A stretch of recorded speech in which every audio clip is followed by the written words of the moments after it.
We are your home theater and AV questions answered. This is AVRant. Want your home theater or AV question answered by Tom and Rob? Send it to question@avrant.com. Welcome to another edition of AVRant. I'm Tom Andrew, and I'm here with Rob H. This is AVRant. It's your home theater and AV questions answered. If you're seeing the YouTube video, it's strikingly obvious. If you heard the audio introduction there, it's probably also obvious. We're trying yet another new microphone this week, except this one is not just a microphone. That's right. So this week we are testing out without having me done any research about it whatsoever beforehand. So well planned around these points. Hey, you know what? Stand on your own merits. All I did was go wrong?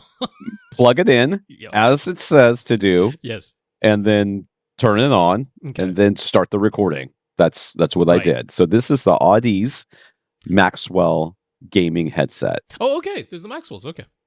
Yeah. So this is, if you're looking at the thing, this is what they look like. They're big old planar magnetic headphones closed back so that they have audio isolation.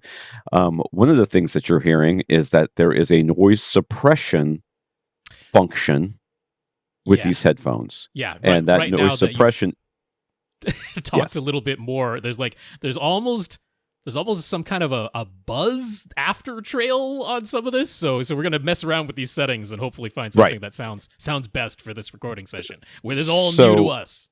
This is all new. So what's happening here is usually you think of noise suppression, you think of ANC or active noise canceling. That is not what is happening here. What this thing does is it has a noise suppression for the microphone. Right. And it's meant to cut out all the background noise. Yeah. Which it has a low, high, and off. Right now it's on low. So I'm going to switch it to it talks to me when I do that. It's now on the high. This is high. I don't have a lot of noise in this room. There's usually a little bit of a background hum from my the IO Gear power thing that has a battery backup in it and a ton of fans, and it's really loud. But generally speaking, and I guess I could turn on my ceiling fan too. I guess I could do that. Let me see. I have to do this. I gotta say, at the time that you made the switch, I'm not hearing really much difference through Skype, it must be said, which is applying its own piles and piles of data compression. But between low and high, I wasn't really hearing any difference there. But yeah, you got this almost like, I don't know. I can only describe it as a slight buzz to your voice, as though like there's almost like a rattle on your voice or something. It's a little bit strange. Okay, well, I mean, there you're hearing it. Yeah, all right, there you're hearing it. I don't know what the actual recording, because going straight into Tom's computer might sound different than it does through Skype, easily. So, and lastly, this is it with all the noise suppression off. So now noise suppression is completely off. This is so for Rob, he knows that there's he's hearing it through Skype. Yeah. Plus, that's a little bit more accurate to what it's going to end up sounding like, anyways, because I am going to do some noise. I'm going to do some noise reduction in the recording. Yeah, like post-production, our own noise reduction. I would definitely prefer you, as far as how it sounds to my headphones through Skype. You sound much better with all the noise reduction of the headset itself turned off. Your voice sounds better now. Yeah. There's things to understand about these headphones. First, they're gaming. This is a gaming headset. Yeah. Okay, and they are Bluetooth, but they also have. I don't know if you guys are going to be able to see this. Can you see that, Rob? I cannot see anything in your frame right now. Oh, gosh. Don't move. Oh, God, we're moving stuff. There goes the camera. See it? That's there it is. That's the Audeze Maxwell thingy. USB dongle. Okay. Yes. Anyways, it's I should be fine. I went back to the same spot I was before. All right. Okay. Poor Rob. I love whenever we touch things that plug in with cables. What could possibly happen? What could go wrong? So this is a USB-C dongle, and I'll tell you how confident they are that you're going to lose it. The very first thing that came up when I Googled the Maxwell to get some of the basic information for the review that I just started this weekend. I've done some listening tests, but I haven't really started writing. I haven't written a single word yet. So I looked it up, and then you get those targeted ads, right? You always get a targeted ad. Yeah. First targeted ad is replacement dongle. because this thing is it's smaller than most of my USB thumb drives. Sure, yeah. It is tiny. I mean, you could easily mistake it at first glance for a thumb drive because it's that type of shape for sure. Yes, it is, and it's got a little switch on it for Xbox or PC. Right. Okay, so it's a USB-C, not a USB-B. Okay, so it's a USB-C, so you plug it directly into your controller on your Xbox. I don't really know. No, there's a USB-C port on the console, and yeah, Xbox has They have their own semi-proprietary wireless transmission thingy for low latency for headphones. So that's nice that it has that because the PlayStation 5 or PlayStation 4 uses the same protocol as your PC uses. So this means it works for both consoles, but you have to just flick the little switch when you move the dongle back and forth. Right, and then it has a extender cable, which is what you saw it connected to, and that's a USB-C to USB-B connector, so that you can plug. Sure, it's not A. It's got to be. Sorry, it's got to be A. Yeah, B is would be strange. Like it goes in your printer port, your phone or whatever from 15 years ago. Yes. Okay. So USB-A, the normal USB plug, right? USB so plug, it goes into. So that's what I'm using to go into my computer right now. I could use Bluetooth because it does have Bluetooth as well, but I decided to go ahead and use the dongle because I figure that's the best chance it's got. There likely some latency on the Bluetooth, even if it's low latency. Probably be a little. As if our lip sync weren't bad enough already, it would only be worse. Watch it be the best it's ever been. It could be. It's possible. Entirely so we, possible. yes. So these, this is the sort of this is what you should expect as far as gaming headsets go. Right. I can already tell you, based on Rob's reaction, this is way better than most. Well, I mean, these are the ones, the Maxwell are the ones I've been recommending for anyone who's willing to pay the price for them, because they are certainly not the least expensive gaming headphones you might get. They are also not the smallest and lightest, as you can, see them on Tom's head. They're not egregiously large, but they're certainly not the smallest, most compact things ever. So as far as fit and finish and that sort of thing, as you would expect from an Audeze product, they are well built. They are heavy. They're not heavy, but they're heavy enough. Right. They have a strap. You can see this across the top here, and it's got 3 holes on each. Three different placements you can possibly put it on. You have to remove a couple of screws on each side to do it. Okay. But in theory, you can just move one side instead of the other to get like a half. You don't have to move it both sides at the same time. Yeah. So you can get like 1, 2, 3 plus a couple of more adjustments on there based on how you you feel like it's the best fit for you. But it doesn't have like your truly adjustable. Yeah, and it's not fully variable. Slider it is thing. like detense, and then so the weight is being distributed on the strap across your head. There's the metal band connecting the actual ear cups to each other, but that's for structural integrity. That part isn't. Underneath this metal band is a pad, so you can remove this strap. And just if your head is super big, that'd be a large head.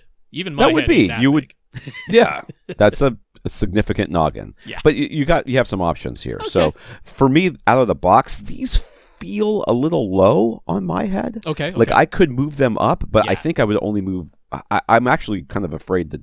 Not afraid. I'm going to do it. But if these were my headphones, I'd be like, this fit good enough. I see. Okay. Yeah. I wouldn't bother trying to see, because it's not like they're uncomfortable. They just seem to sit a little low onto my whatever this thing is. This little thing behind your jaw. That's kind of like you press it and you pass out. Anyways, its sound quality is as you would expect. Probably some of the best. Yeah. Well, definitely the best gaming headset I've ever tested. And that is the reason why everyone who comes to us and says, I am completely disappointed and dissatisfied by all of the gaming headset sound quality, just the headphone part of it. I'm like, if you're willing to pay the price, these are the ones, because these actually have the good sound quality. Yes.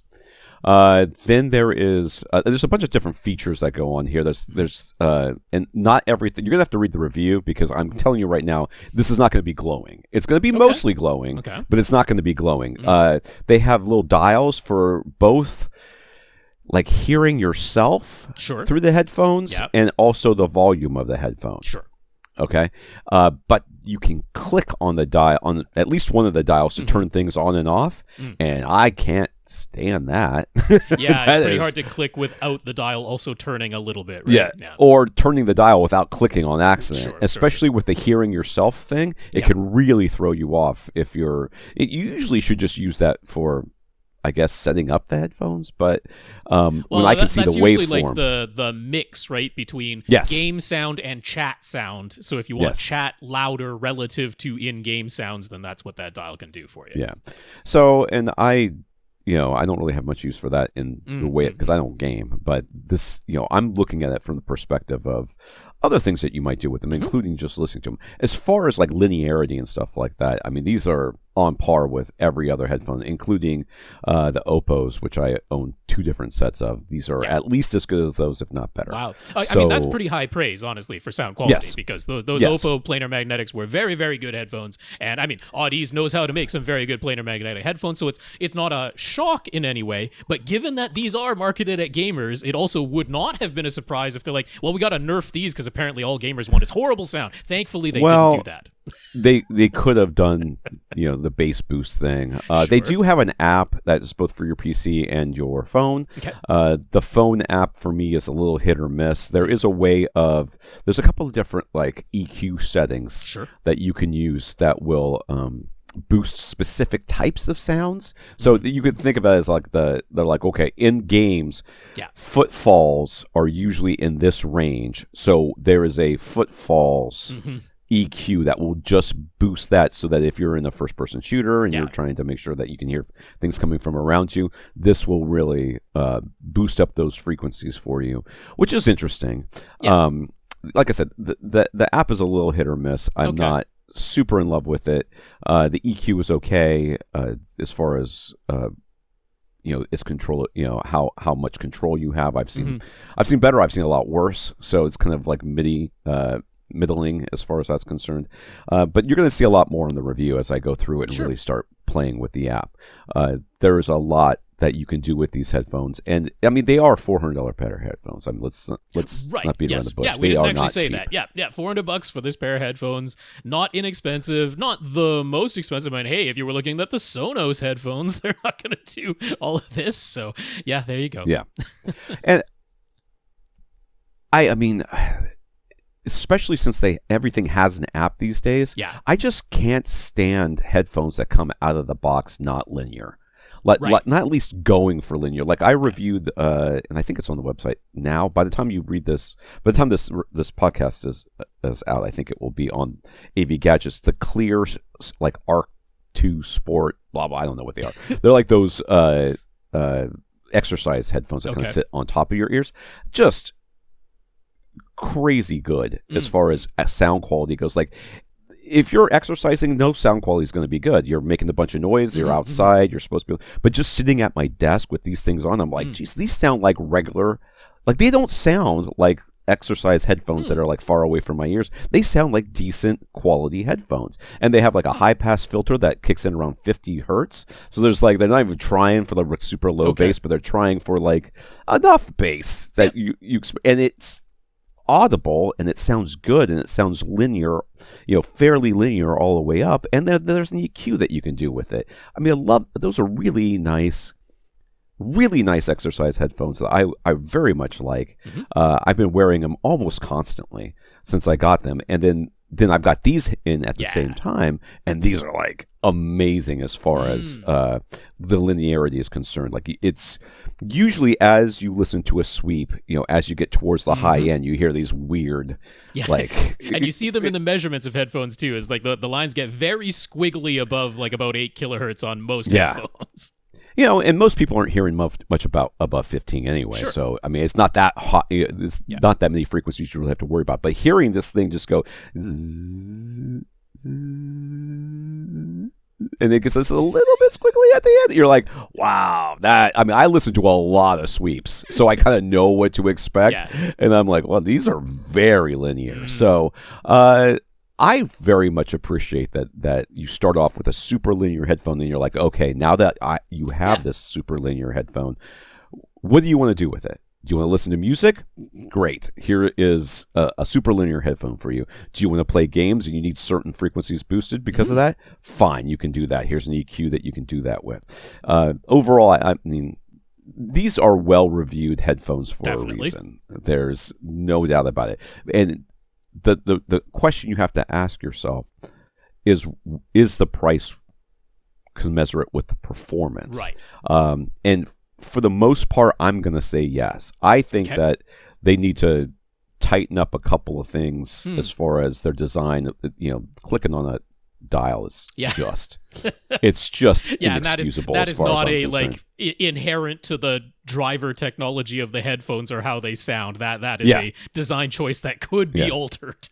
And I think the app could probably be tightened up a little bit as well. But when I first started reviewing like Soundcore and Sound Pete's, those two companies, or even Earfund's a perfect example. Their first app sucked. It was not great, and I let them know, and they made a bunch of changes, and now their app is still not the best, but it's very usable, and it's gotten better with every iteration. As they release new headphones, they update their app, and I think that can happen here too. Or maybe it won't, and they're just like, this is good enough for what the people who use this want. So you're going to check out AV Gadgets for the review as it comes out, and which should be, I would guess, next week, so beginning of August.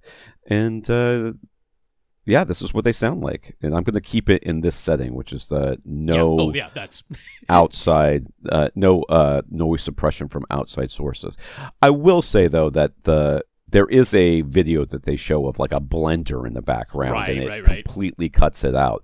But I think there's a little bit of fudging there going on, because she's the woman who was in the video sounds astonishingly clear, and then there's absolutely no blender. And they say in the video they're just turning the noise suppression on and off, and maybe they are, but maybe they're not. I mean, maybe there's something a little bit post-production going on there.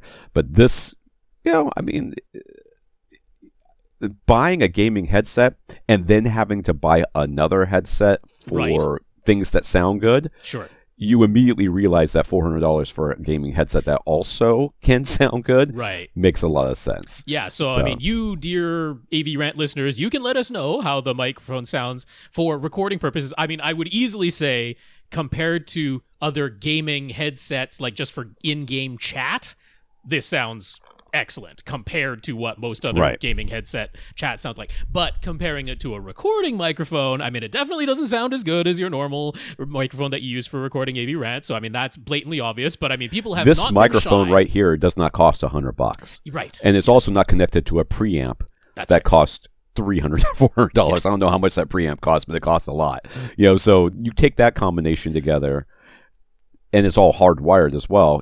And this is wireless. This whole thing is wireless. What do you compare the microphone to another game set, okay? But you can compare the headphones to some of the best headphones on the market. Right.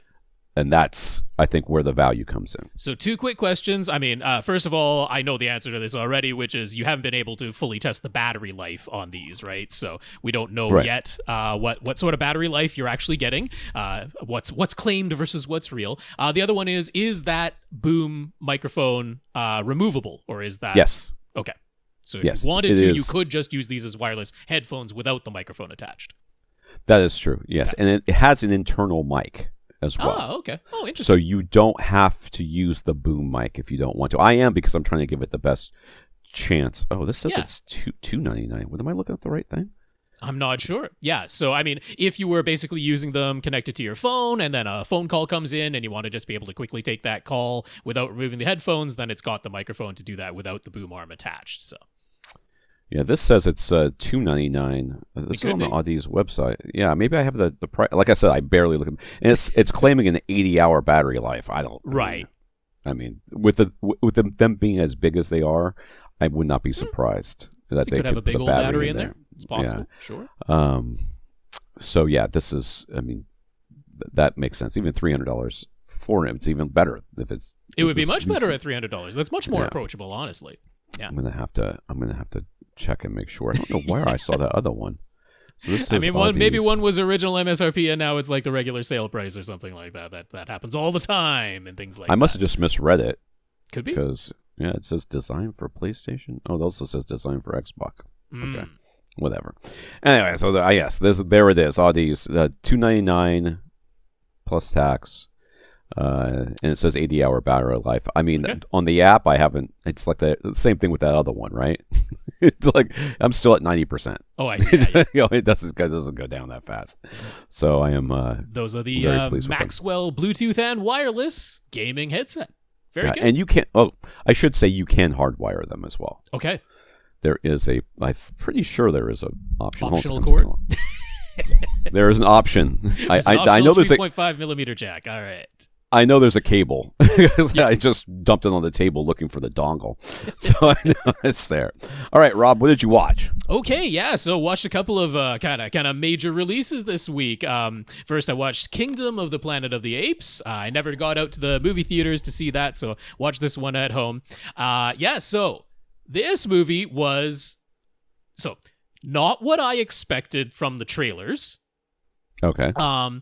Not unusual for Planet of the Apes as a franchise, because Planet of the Apes as a franchise overall has tended to try to be more thoughtful and try to be more philosophical, and it isn't just wall-to-wall action. That isn't what this franchise has been about. So it's not surprising that what Kingdom of the Planet of the Apes actually turned out to be was more along those lines. And I can sort of see, because I had this reaction having seen the trailer and then seeing the movie itself, it's like, oh, that isn't what I expected going in. So if that was the case and that disappointed you, I can kind of see why this movie didn't do the sort of box office numbers that you might have been expecting, because it is much slower paced.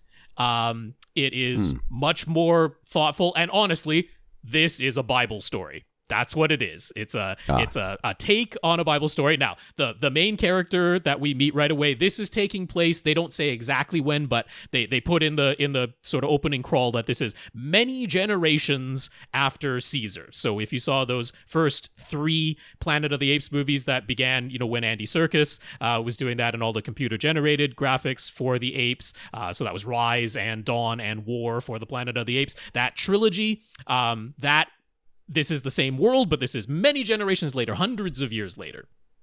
And so we meet the main character and his 2 main friends, and the main character is named Noah, without an H on the end, just N-O-A, but he's named Noah, and wouldn't you know it, by the end of this movie, there's a flood.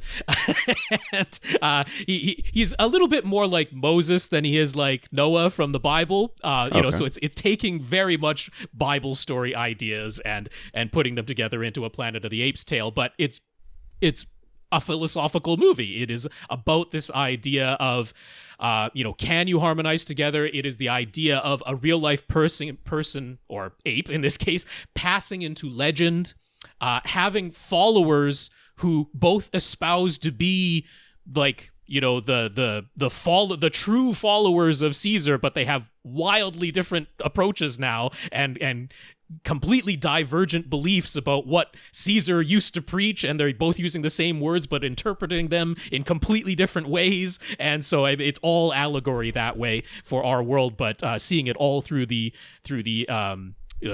kingdom that has been set up now for the apes.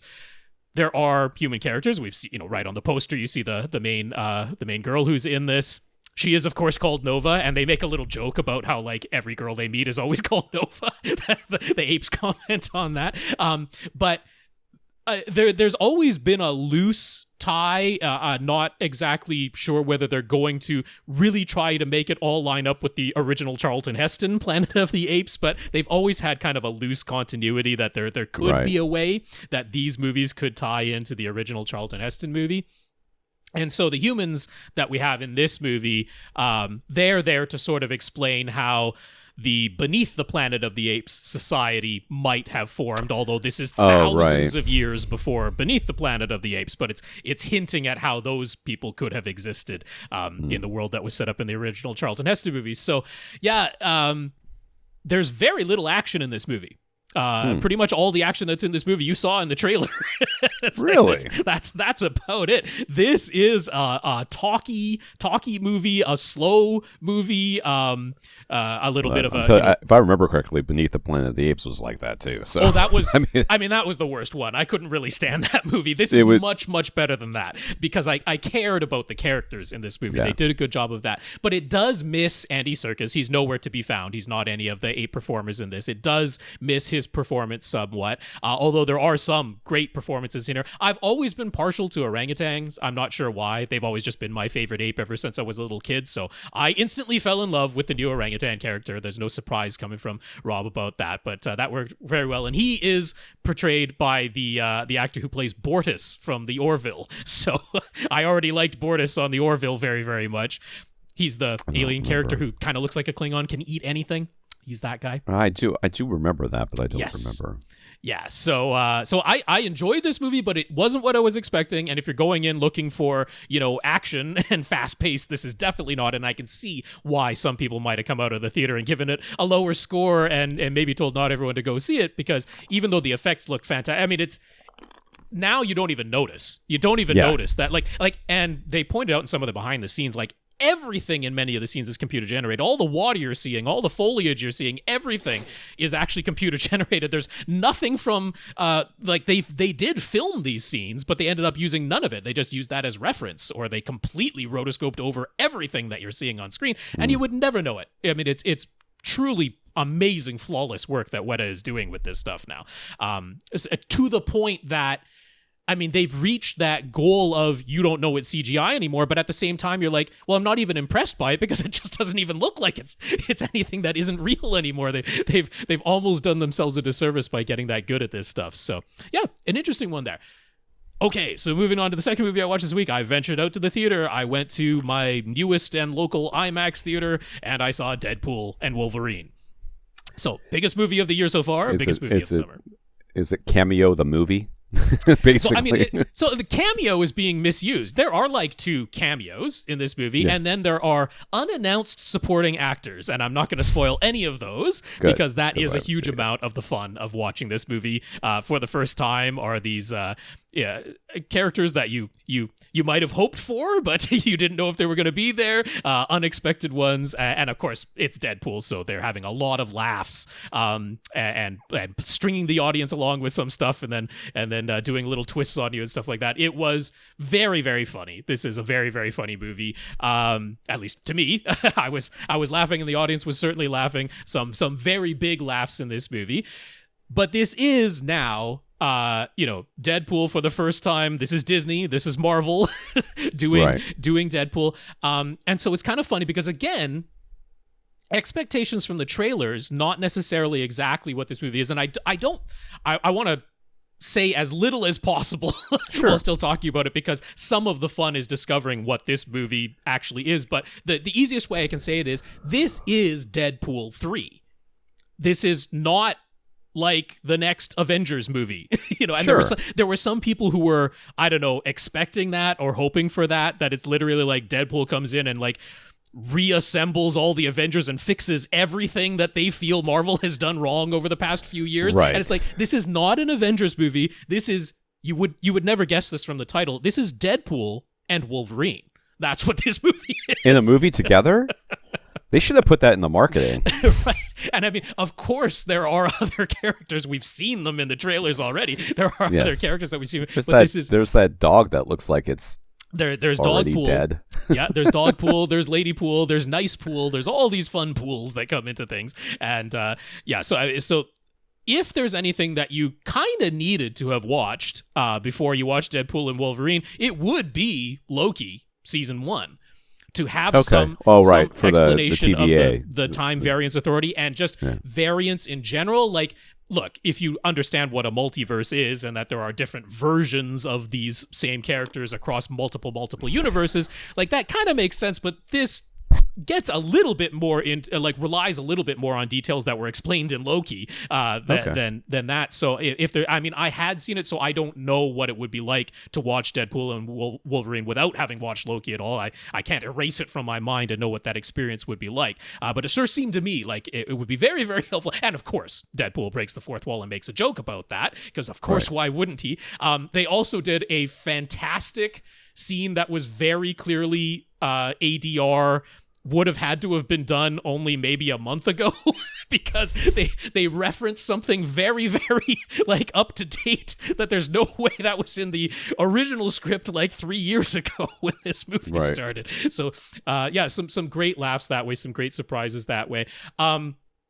The criticism I would have of this movie is that we've had 2 movies now where we've met Deadpool's supporting cast and we get to know the characters that he cares about, and we see those characters in the trailer, and we hear in the trailer, like, I don't feel bad about that because that's not a big spoiler. It was like in the very first trailer, like he says, oh, it's been a rough couple of years and stuff like that. We don't know exactly what he meant by that in the trailer, but we find out in the movie itself. And the bit of a disappointing thing to me in this movie is that this movie is, you'd never guess it, Deadpool and Wolverine. It's not the supporting cat. They're barely in this movie. They're pretty much what you've seen in the trailer. That's pretty much how much his supporting cast from the first 2 movies is in this movie. And so that's a little bit disappointing to me because I liked those supporting characters and I loved his interactions with them. And this sidelines them very, very much because this is Deadpool and Wolverine. That's the movie. So yeah, if there's any disappointment, it was that. But I had a raucous good time laughing at this. Now, it is exceedingly crude. It is exceedingly violent. No surprise there. If you love the first 2 Deadpool movies, you'll have no problem with that, and you'll laugh along with this movie. If you couldn't stand the obscene language and violence levels in the first 2 Deadpool movies, then you're not going to enjoy this because it keeps right along with that. That people who absolutely should know that they aren't going to like this movie are going to the movie and then complaining about it online is astonishing to me. I guess there were people who were thinking it's Disney now. Maybe it'll be PG-13. Maybe they'll tone it all back. Maybe it'll be the Detective Pikachu version of Ryan Reynolds instead of the Deadpool version of Ryan Reynolds. There was it in my row. They just are doing it to complain about Disney. They just hate Disney. That's the only reason. In my row, there were a couple of people who were in there with their what looked like maybe 6-year-old kid. And they left the movie pretty quick into it because that opening scene that is not for little kids. What? Okay. Well, you can't fix stupid, so whatever. That's right. So this is my thing. I don't know it. I haven't seen the movie yet. I want to, but I am very busy. I have kids going back to school. Kids, finishing up semesters that they've been taking during the summer that I'm dealing with. I'm doing an improv show here in town, and that's been sucking up a lot of my time. So I had planned on seeing it opening weekend, and I couldn't make it happen. Will I? I'm probably at this point won't see it in the theaters. We'll see. But I really feel like that's it. Like he should get his trilogy, and then Deadpool should show up in like every other movie for Marvel. Going forward, he should, he can. He should. there's well, absolutely can. That. Yeah, so I feel like that's the direction they should go. Maybe they won't. But the thought that it says R rating on it, does. And there have been 2 previous Deadpool movies to give you an inkling about what Deadpool might be all about. The thought that you might take your kid or be a person who knows that they don't watch R-rated movies and then show up at an R-rated movie to be mad about it is I guess the new word is weird. That's just weird. That's weird, right? I don't know because I've seen that in other movies. R rating, clearly it's not for kids, and people still come with their kids and then get upset about it. So that's nothing new. I saw Halloween H2O, which is the 20th anniversary of Halloween movie that came out, and I had people sitting in front of me that were with their very young kids cursing and everything else, and they got very upset about the blood in the movie and laughed. Right. I was like, okay, what's your line? Where does this line exist? Right. Because it's the squiggliest line I've ever seen. Like, you're okay with dropping F-bombs in front of your kids and, smacking them in the back of the heads in front of me, but if somebody stabs somebody in a Halloween movie? That's where you draw. What did you think was going to happen in this movie? They must have been Canadian. We don't mind the language, but the violence we draw the line at. Two quick last thoughts. We know that Emma Corrin is in this movie playing Cassandra Nova. Not enough Cassandra Nova in this movie. I wanted more Emma Corrin on that screen. Not enough of the villain, because they were great. That's usually the case, unfortunately. Yeah. So that was a little bit of a slight disappointment, because you'd never guess it, but this movie was mostly Deadpool and Wolverine, not so much Cassandra Nova. They should have put that in the trailer. They should have put something on the poster to let you know. Why are they hiding this duo from us? Just on a technical level, this was the newest IMAX theater in my area. It's a Laser IMAX theater. The dynamic range in this movie, actually, it never really got super duper quiet. The dialogue was always very intelligible, but the loudest parts of this movie were the needle drops. When the music came in, they flippin' blasted that music at an uncomfortably loud level. So I'm not sure what the home release will end up being like, but that was very evident that they were blowing your ears off when the needle drops happened. And everybody who made this movie is old. I'm like, can we get some new music? Does it really all have to be like 80s, 90s music? Every needle drop is 80s and 90s?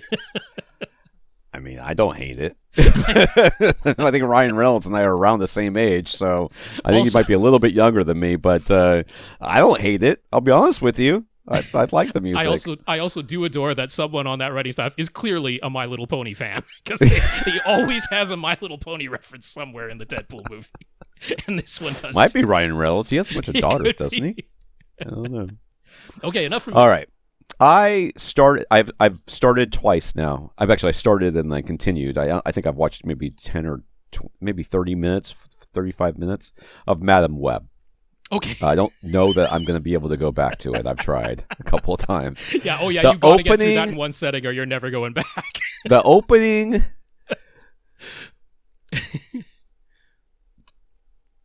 scene, sure, with the people who got the powers, is just so atrocious.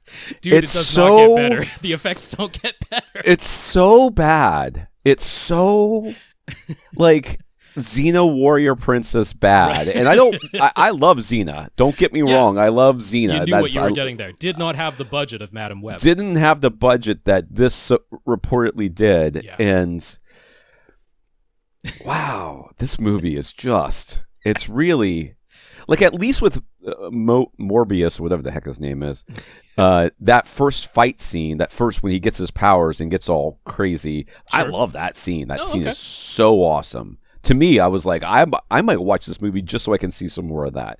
And then I did, and then I immediately forgot it because it was so terrible. But wow, this is rough. This is a rough movie, and I feel bad for everybody who's in it, because wow, they just had to, and I think there's a lot of faith that has to go into these things, because you're shooting on a green screen, or you're shooting and they're like, don't worry, we're going to put some great CGI effects. It's going to be awesome. It's going to be great.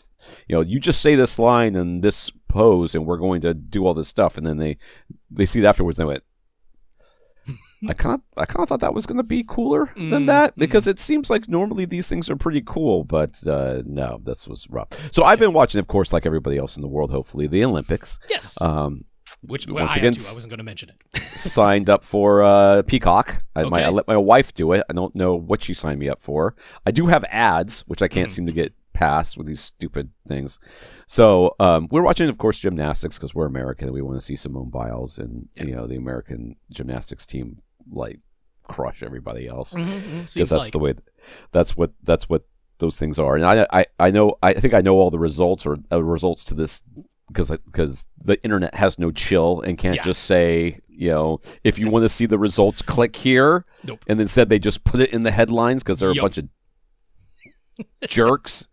But I have been watching rugby, like a mini Americans, because of Alona Mayer.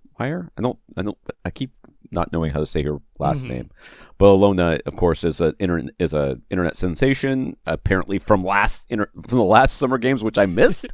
Somehow, I missed the fact that she was an internet sensation, but now I've kind of caught on, and she's been all I've been talking about at the house. It's just, and so I watched like a million hours of rugby last night. First of all, if you've never watched rugby before, which I have not, I've actually played rugby before one time in Australia, and I didn't do very well because apparently I can't throw backwards because I'm American. It's against my religion.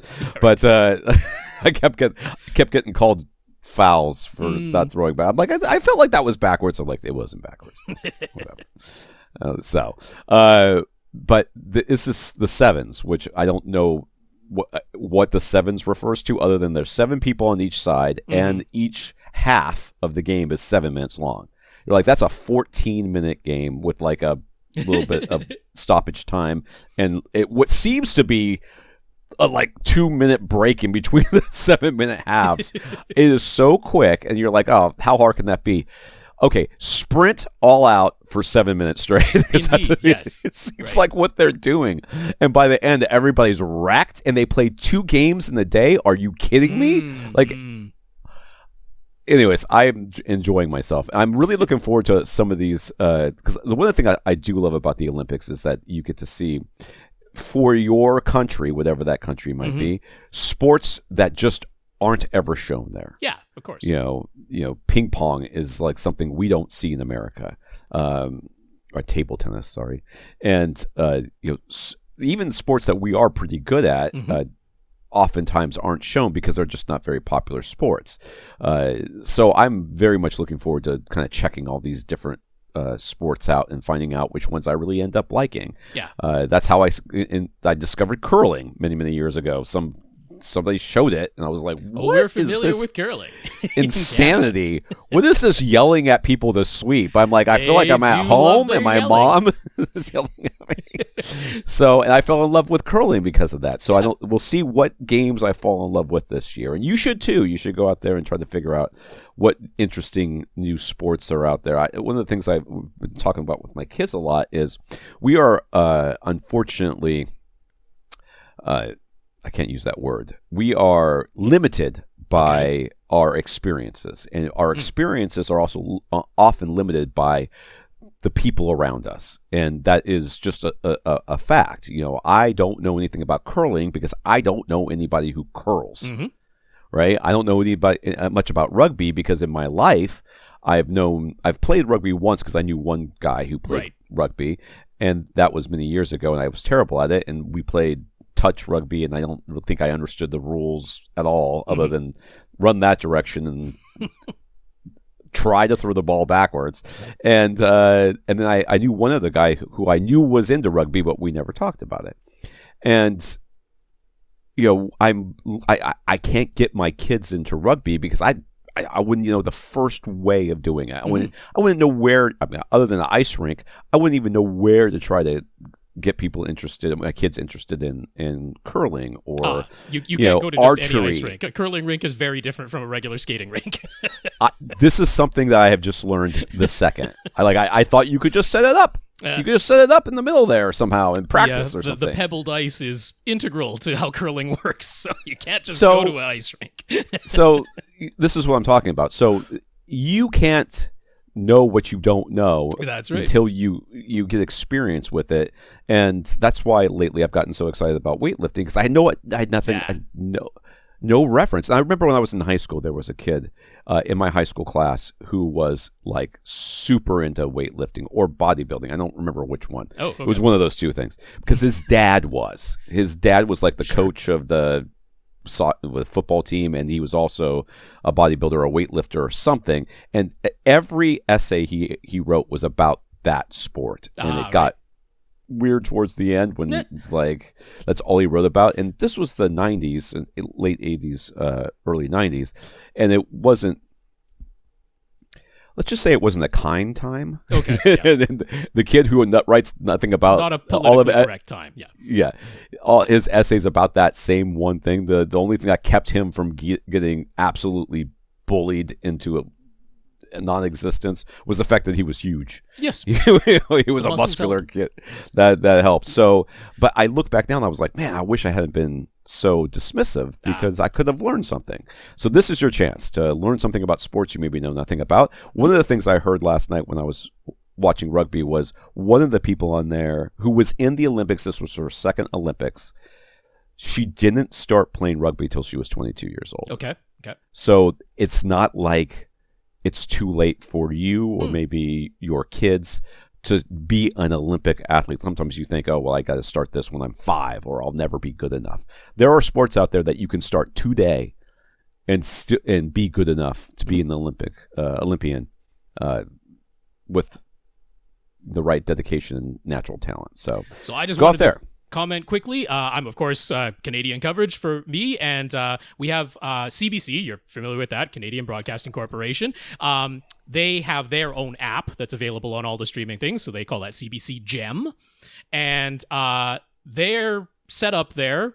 This is the first year that they've done it on their app in the way that they're doing it this year. I love it because they just have every single day listed, and you can just highlight the day and then see every event, and they're all there in their entirety. No ad breaks. Oh, wow. It's fantastic. And then they also just have, you can just filter out each individual event that you want to see, and it'll just list all of those. And it's a fantastic way to watch the Olympics because the CBC, they are just 24 hours a day running Olympic coverage with like 2 half-hour breaks for CBC News in the day. That's it. So it's 23 hours a day. It's Olympics around the clock. But if you're just watching the linear channel, like, you know, it might not be the event that you want to see. And it's pretty hard to say, okay, I'm going to record 23 hours a day and then scrub through all of that to find the events that I want. So Gem is so, and of course there's stuff that isn't aired on television at all. Right. But it's there on the app. So I'm hoping the Peacock app is just as good for the US viewers. Okay. It's not. You can filter by event, and then but it's just sort of like chronological how they released them. And we started watching what would have been like the TV coverage, I think, of women's gymnastics, the qualifier. But there the voiceover wasn't the regular people, so it must have been some sort of probably streaming only sort of situation. And they flipped around to the different events as you would normally expect. So you saw some people from different countries doing stuff. You only saw a couple of Americans, which, you know, that's of course the people we care about, doing their one event. And then last night we're like, oh, let's continue watching that, but I couldn't find it, so we started a different one, but it was just the Americans, and they never cut away at all. So do they have commentary over all of your? Yep. Yeah, the CBC Gem has commentary. I haven't been watching the linear channel, so I don't know if it's the same commentators on the linear channel as it is on the streaming. And of course, the CBC Gem coverage, it is Canadian coverage. Yeah. So you're not seeing like literally every event at the Olympics. If there's no Canadian competition, then that isn't on CBC Gem. Although like for soccer, for rugby, they have all the matches, whether it's Canada in it or not. But for other events, they're of course doing Canadian coverage there. So yeah, if you're in Canada and you haven't been using the CBC Gem app and you want better Olympics coverage that you can more easily organize and find what you want, definitely check it out because not everybody uses that Gem app. It's not terribly popular, but for the Olympics, they've done a great job on it. So highly recommend it to all our Canadian listeners. All right. Check it out. Yes. The Peacock app still sucks, but it seems to suck less than last year when I used it. So there you go. This is AVRant, the podcast that answers your home theater and AV questions. To get your questions answered, all you have to do is ask. You ask by emailing us at question@avrant.com. You go to the website, find our individual shows, show notes, audio, Flickr albums, so you can follow along with our pictures. You can find us on facebook.com/AVRant podcast, youtube.com/AVRant. Contact Rob directly, rob@avrant.com. His social media handle is @FirstReflect. I am Tom at avrant.com. I want to thank our listeners of the week. To become a listener of the week, support the podcast in some way. One of the ways you can do that is go into avrant.com, click on the Buy Us a Cup of Coffee link, and that will take you to a PayPal donation site. This week, we want to thank Alan and Ari for doing that. So this week, it's all A's. Alan and Ari. That's right. Thank you. Yeah, thank you so much, Alan, Ari. Thank you so much for those PayPal donations. Really appreciate your financial support. If your name starts with a B, your week is next week. Or could be. There you go. Must be. We also want to thank our 131 patrons over at patreon.com/AVRant podcast. Patreon's a service where you can sign up to become a monthly contributor to the podcast, a minimum of $1. And they will take a little bit of it and give most of it to us. So thank you to our 131 patrons. Yeah, that is patreon.com/AVRant podcast if you'd like to sign up to make an automatic monthly donation. So big thanks to our 131 patrons over there. So we also got some notes of gratitude for keeping the podcast going through another exciting week of Olympic coverage. So that's good for us. That's what it is right now. Terry, Michael, Ari, John, and Henry, thank you very much for thanking us. Yeah, I'll say those names one more time. Terry, Michael, Ari, John, and Henry. Thank you very much for your notes of gratitude and encouragement. We definitely appreciate them. And a big, big thank you to everybody who continues to listen and send in your questions. So in the news this week, JBL has launched their new MA, or Modern Audio series of multi-channel AV receivers. They have a clear focus that they're hoping that will make them stand out in the market and appeal to younger buyers. In particular, make AV receivers that are simpler to set up and use and make them look more aesthetically pleasing. They've got 5 different models ranging from $400 to $1,600. They all use Class D amplification, and while JBL isn't exactly saying which Class D amplifier technology they're using, some internal shots have us guessing that it's likely ICE amps, which have been around for a hot minute. Mm-hmm. All 5 models also have 2 subwoofer pre-outs, but all of them are just using an internal Y splitter, which is fine by us. Mm-hmm. And none of them have speaker pre-outs, which you can buy a thing from SVS now that will do that. Well, that's just it, yeah. So you are using the built-in amps unless you want some speaker level to line level converters from SVS. So let's dig in. The lamp starts with a $400 MA310. It's very basic, 5 channels, 60 watts per channel to 8 ohms, 2 channels driven. That'll be the same parameters when we mentioned the other models. So it's 8 ohms, 2 channels driven. Yeah. No Atmos, no TTSX since it tops out at 5 channels. It's only HDMI 2.0, which is fine. No HDMI 2.1 at all. 4 HDMI inputs, 1 output. It only supports regular HDMI ARC, no eARC for lossless codecs. And it only passes through HDR10, no Dolby Vision or HDR10 Plus. Bluetooth 5.1 input only, no phono input, just the HDMI ports, 2 pairs of stereo analog inputs, and 1 each of coaxial and optical digital inputs. So that's not bad. Very basic. If that's all you need, then that's all you get. But if nice you price, were like, $400. Yeah, if you're like, I just want to add a couple of speakers to my, I want to upgrade from a sound bar, but I don't want to drop a ton of cash. This is it. That's exactly the $600 MA510 is also a 5-channel model, but now with 75 watts per channel and some considerable feature upgrades. It's got 4 HDMI 2.1 inputs, 1 output. eARC is here along with Dolby Vision HDR10 Plus support. Wi-Fi has been added, but still only Bluetooth input, no Bluetooth output. And along with the Wi-Fi support comes AirPlay 2 and Chromecast built in. I do like the Chromecast built in. Sorry, I touched the mic. You sure did. If you take the MA510 and make it a 7-channel model, you get the $800 MA710. The power rating goes up to 110 watts per channel, and being a 7-channel receiver, it'll do 5.1.2 Atmos or DTSX now as well. You get 6 HDMI 2.1 inputs, 1 output, and a phono input is added along with Bluetooth output and version 5.3 for low energy and aptX HD support. And actually, I should make a correction there. So there are 6 HDMI inputs. 3 of them are labeled 8K/4K 120, and then 3 of them are labeled 4K. So it's more like 3 HDMI 2.1 and 3 HDMI 2.0 inputs. But that's sufficient, right? Because that could be an Xbox Series X, a PlayStation 5, and a high-end gaming PC. So I think that can be pretty easily corrected. Okay. We'll add that in there. That's right. And that's the case for the next 2 models as well. I for some reason didn't put that in the notes because I was rushing. That's all right. Things take a step up with the $1,200 MA7100. 7100 now. Instead of a 710, it's a 7100 HP. High pass. High performance. Whatever. 7 channels still, rated at 125 watts per channel. Still 6 HDMI 2.1 inputs, but now there are 2 outputs. They've added lights to the bottom that can put on a light show while music is playing. Underlight. And the HP or high performance moniker means you have the option of adding DRAC Live support. You have to pay for the DRAC license separately, but that's an option now. Mm-hmm. So the previous 3, no option to add DRAC. It's like 15% bump in cost just to add DRAC, but whatever. And finally, there's a flagship $1,600 MA9100 HP. This is the only 9-channel model. It's rated 140 watts per channel. Where JBL is hoping to attract new buyers, most is with their simplified and visually attractive front panels, which are available in both espresso black finish and latte white finish. Yeah, they like their coffee, apparently. You got espresso and you've got latte. Yeah. There's just a power button and an input knob that also controls the front panel menus and acts as an OK button when you push it in, and a volume knob, as well as an LCD front panel display, and only 5 buttons below it. The rear panels have all been simplified as much as possible as well, with just a single coax and optical ports, along with a row of HDMI ports along the top, and then the analog inputs, subwoofer pre-outs, and all of the speaker binding posts along the bottom. For room corrections, the HP models have the option of adding Track Live, but all 5 models come with JBL's own Easy Set EQ. It's an app that runs on your phone that uses the phone's built-in mic. It's already calibrated for iPhone mics, but since Android phones can vary so much, they recommend using the Dayton IMM6 for consistent readings. How much does that cost?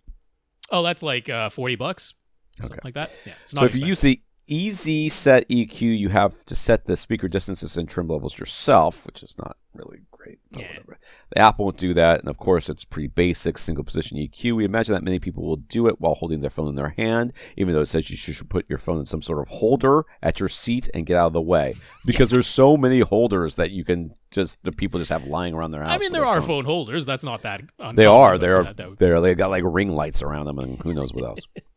The JBL MA receivers can be ordered now if they seem like they're just the thing you've been looking for. I don't think it's the thing that anybody on this podcast has been looking for, but I don't know about that. Like, maybe not for their dedicated theater, but it could be for a living room where the looks matter a little bit more. They are nice looking front panels on these receivers. I do like what they've done from an aesthetic point of view. Also, should be mentioned, the remote is greatly simplified. It's not your typical AV receiver remote with a gazillion buttons on it. It kind of looks much more like a streaming device sort of remote. They're really relying on that front panel display to go through all the menus and setups, because there are not dedicated buttons on the remote or anywhere else on the front panel for all the things you want to do. You are using the display to access all of the settings, for sure. Okay, and right now, along with the new JBL MA receivers, JBL also launched their second generation Stage 2 series of speakers. They did the clever thing. The Stage 2 speakers have the same espresso black and latte. I don't know why I can't say that word right today. Latte white finish options as the MA receiver, so aesthetically they match perfectly. The Stage 2 series has 2 floor standing models, 2 bookshelf models, 1 center speaker model, and 1 wedge-shaped height speaker with a dedicated switch, and 2 internal crossover networks for either upward firing Atmos module duty or the on-wall surround or height speaker duty, and also 2 subwoofer models. All the speakers use the same 1-inch aluminum dome tweeter that is mounted in a version of JBL's trademark HDI waveguide, first developed for the M2 mastering monitors. The flagship $1,200 a pair 280F towers, F obviously stands for floor standing, adds dual 8-inch woofers in a 2.5-way design, 6 ohm nominal impedance, and 81 dB sensitivity with 225. I'm sorry, 91. My eyes are 81 would be low for a tower speaker. That would be low. Yes. Yeah, 91. Yeah. With 225 watt power handling means they can play pretty darn loud, and they're rated for 39 hertz with minus 3 dB extension. At first glance, you might think the dual sets of binding posts at the bottom below the rear firing ports are for biamping, but one of those pairs of binding posts is actually just an extension cable for a third pair of binding posts at the top of the speaker, so you can use a very short speaker wire run to connect an Atmos module sitting on top of the tower speaker, which is kind of fun, I guess, according to Rob, because it says kind of fun right there. Well, what I like is they didn't make it a proprietary connection between the Atmos module and the top of the speaker. It's like, it's regular speaker wire, but they put another set of speaker wire binding posts at the top of the speaker, so you can have just a little short cable that goes to the Atmos module, and then instead of having to run the speaker wire from your AV receiver all the way up the height of the tower to your Atmos modules sitting on top of the towers, you can plug them into the bottom binding post. There's 2 sets of binding posts, but one of those is just an extension cable that goes to that top pair of binding posts. So I kind of like that they thought of that. I like that idea quite a bit. It's not like they drastically increase the price to make you do that. So the $1,000 pair of 260F towers get dual 6.5-inch woofers, which bump them down to 90 dB sensitive and 45 dB. 45 hertz at minus 3 dB extension point, but they're still 6 ohms and handle 225 watts of power. And they also have 3 sets of binding posts, just like the other ones. So that kind of indicates it's the tweeter that tops out at that wattage rating. The woofers, aren't the limiting factor. Yeah. The 250B for bookshelf speakers are attractively priced at just $400 a pair. They use a single 5.25-inch woofer, and they're spec'd for 86 dB sensitivity, 86 ohm nominal, 175 watts of power handling, and 55 hertz extension. Only one set of binding posts, so you're on your own. They figure with the height of the bookshelf speaker, you can make that speaker wire run directly from the AV receiver if you put a module on top of them. Yeah. And the 240B bookshelf pair costs just $300 for the pair. Single 4.5-inch woofer with 85 dB sensitivity, 150 watts power handling, and 62 hertz extension. Just plenty low enough. Yeah. The 240H model takes everything from the 240B bookshelf and puts it in a sealed, wedge-shaped cabinet. Amazingly, even though there are 2 separate crossovers inside, one for upward firing and one for wall mounting, the price remains the same at only $300 a pair. Specs also remain the same, except for the sealed enclosure means the extension is rated at 100 hertz at minus 3 dB. Which for Atmos, no problem. And I'm really happy to see this because I've seen a lot of times where it's like it's the same bookshelf drivers in a wedge-shaped enclosure, and the wedge-shaped ones are like $200 more for the pair than the bookshelf is. I've seen that in a lot of other manufacturers, so I'm glad JBL didn't do that. They kept the price the same. $300 a pair, pretty good for those modules. So they clearly wanted to avoid the only center speaker model from being too tall. So they went with a wider, shorter profile using 4 of the 4.5-inch woofers, 2 on either side of the tweeter and waveguide. Extension is rated at 82 hertz with only 1 dB sensitivity and 175 watts of power handling. And finally, there's the $500 10-inch 200p subwoofer and a $600 12-inch 220p sub. Yeah. They're both quite compact, basically a 14-inch cube and a 16-inch cube. Both have dual rear firing ports. And amplifier power is rather conservative at 150 watts and 250 watts respectively. So, Yeah, these probably aren't going to be the subwoofers we recommend around these parts. RSL has them beat quite handily with their speed woofers at very similar price points. Yeah, unfortunately. What is it about not being able speaker manufacturers just like... Yeah, like big name, big dollar speaker manufacturers, and the subwoofers somehow can't match up. Can't match up. I really feel like it's not that hard. Well, maybe, I don't know. Not maybe. I surely don't know. Extension has been rated at minus 6 dB point instead of minus 3, and those minus 6 dB figures are 28 hertz for the 10-inch model and 26 hertz for the 12-inch. Yeah, we're not going to be recommending these. No. But not at those. Everything else sounds good. Yes. No one cares. You're going to have to live with your subwoofer having a slightly different aesthetic look from your AV receiver and speakers. But I do love that they made the aesthetics match perfectly between this Stage 2 series of speakers and those MA series of AV receivers. They you don't get that a lot where it's like they really paid attention to the aesthetics, but they didn't make the price points ridiculous, right? These aren't crazy mega buck speakers and AV receivers. It's pretty reasonable price points, but they're like, we want something that looks better than anything else that's out there, and the electronics and the speakers actually match. So I like that a lot. Yeah. I don't hate it. I'll put it to you that way. And I actually think that the idea that you can release a less expensive, easier to set up AV receiver of any kind has been something that manufacturers have been trying to do for a very long time. That's right. And they keep like having a hard time selling them. And I think the reason is because they can't like bundle it with other stuff. They just, here's your receiver, and then you're like, okay, but now what do I do next? This, they can say, here's the receiver. It matches the speakers. This, this is all kind of a single package. So I don't hate it. So the successor to the Chromecast with Google TV has been leaked, and it's no longer a dongle. The new Google TV streamer doesn't have a price or launch date announced yet, but it takes the form of a sloped and rounded white box instead of being a dongle, and the remote is larger and has more buttons. It's expected to be the first Google TV device to run on Android 14 with full AV1 codec support, and one likely reason for the form factor change is that we'll probably be able to act as a home hub for Matter and Thread home automation control. So there you go.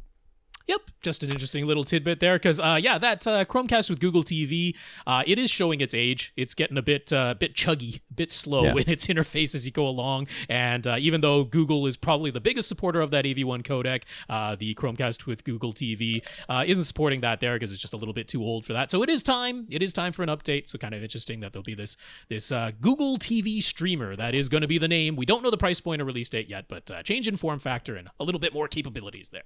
I'll be honest with you. I think that more things need to have names like streamer. You know what I mean? Make it clear. I think the Apple TV should have the word streamer on the end of its name because they've got many things called Apple TV. Apple TV Plus, Apple TV app, Apple TV streamer. Yes. Yeah, I think it should say it.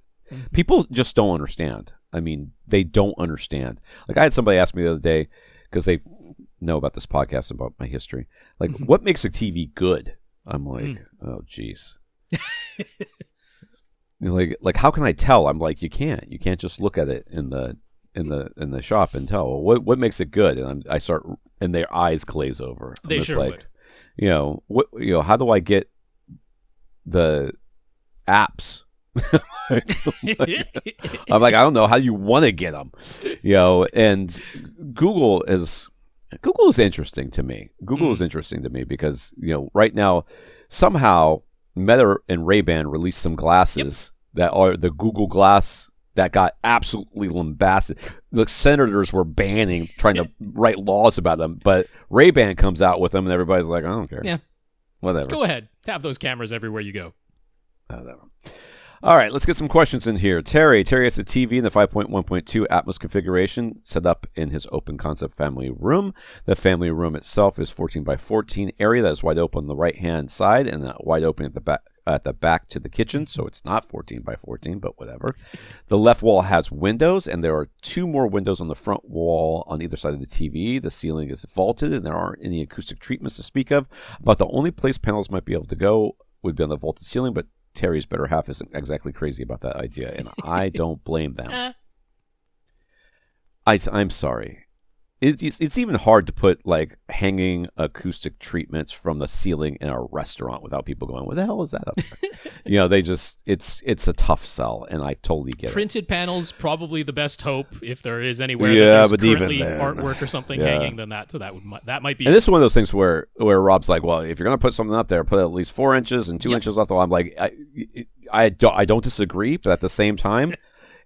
Literally anything would be better than nothing. I suppose. So if you could put something up there, it would whatever. Yeah. But I agree, putting nothing is probably what's. And also, when it is this open, then at least base wise, you're not likely to have like horrible, frequently used higher bass frequencies creating the standing waves like they're all getting sucked up into the bathroom. That's right. Or something. Despite the lack of room treatments, though, Terry thinks the audio actually sounds quite decent. He's using a pair of Revel Concerta 2 M16 bookshelf speakers for the front, left, and right. His center is a KEF HTF 8003 passive speaker bar with the jumpers installed across its 3 pairs of binding posts to make it play as a single center speaker.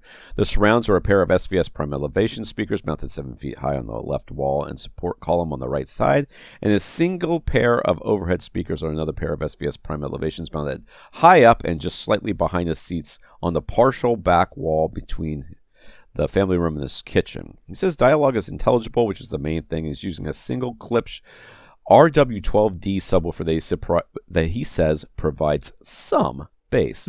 Those were his words. He's like, yep, it makes some bass. It makes the basses. Yeah, I'll be honest with you, in a situation like this, if you're like, oh, the bass sounds kind of okay, don't get a better subwoofer. Right. Unlikely to make things sound better, I'll put it to you that way. So he's been using a Denon X3400H receiver to power everything for a while now, and that's the piece of equipment that's starting to show its age in terms of features, especially because dun, dun, dun, they just bought a new expensive TV. And with all the windows and the bright open concept space, they decided to go with the brand concept space. Mm-hmm. They decided to go for the brand new Sony Bravia 9 mini LED TV. They got a 75-inch, and the Denon 3400H isn't quite keeping up with everything it can do. Mm-hmm. So we'd like to get an AV receiver with full HDMI 2.1 support, and there's also the notion of maybe adding another pair of prime elevation speakers on the front wall so we can have some overhead steering of sounds with a 5.1.4 Atmos configuration, but they kind of spent all their discretionary funds on the new Bravia 9 TV. Terry had a look around at accessories for less since he'd like to keep the price of a new AV receiver under $700. He spotted either the 9-channel Onkyo TX NR 7100 or the 7-channel Denon X2800H. Which one do we think makes more sense in his case, or is there a different model entirely that he would recommend instead? Whatever he gets, he wants it to properly pass through in the INI and all HDR formats, and he wants it to have proper eARC support that works as solidly as possible. He's already familiar with Audeze and Denon's menus, of course, but he'd be curious to try DRAC if he goes with Onkyo. Did you not read the I switched to DRAC and wished I hadn't article that we wrote? But I mean, I'm not going to say that's the reason to not go with the Onkyo. I like that 7100. It's a very good feature set at a very lovely price. I think so too. Yeah. I think that's what Andrew has, right? That is the one that he's got. So, yeah, as long as they pass the codecs, because that's really what you care about. Because if they can pass the codecs, they can do eARC. I mean, there's just that's going to be, if you have the one feature, you're going to have the other. Yeah. As far as Audeze versus DRAC, I mean, I guess my question is it, if all things being equal, if you can get all the features that you want at a price that's acceptable to you, would it be worth spending a little bit more to get front heights? Getting the 9-channel, the option for the 9 versus this.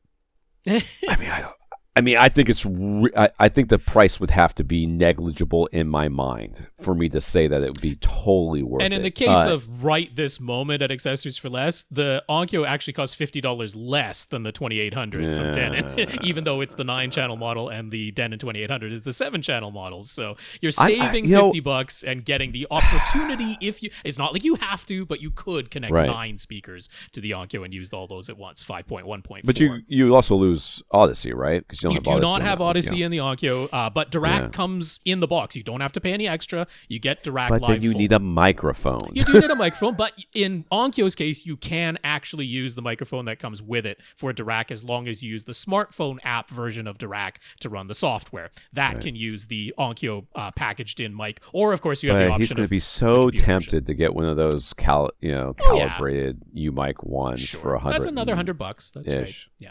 Dollars.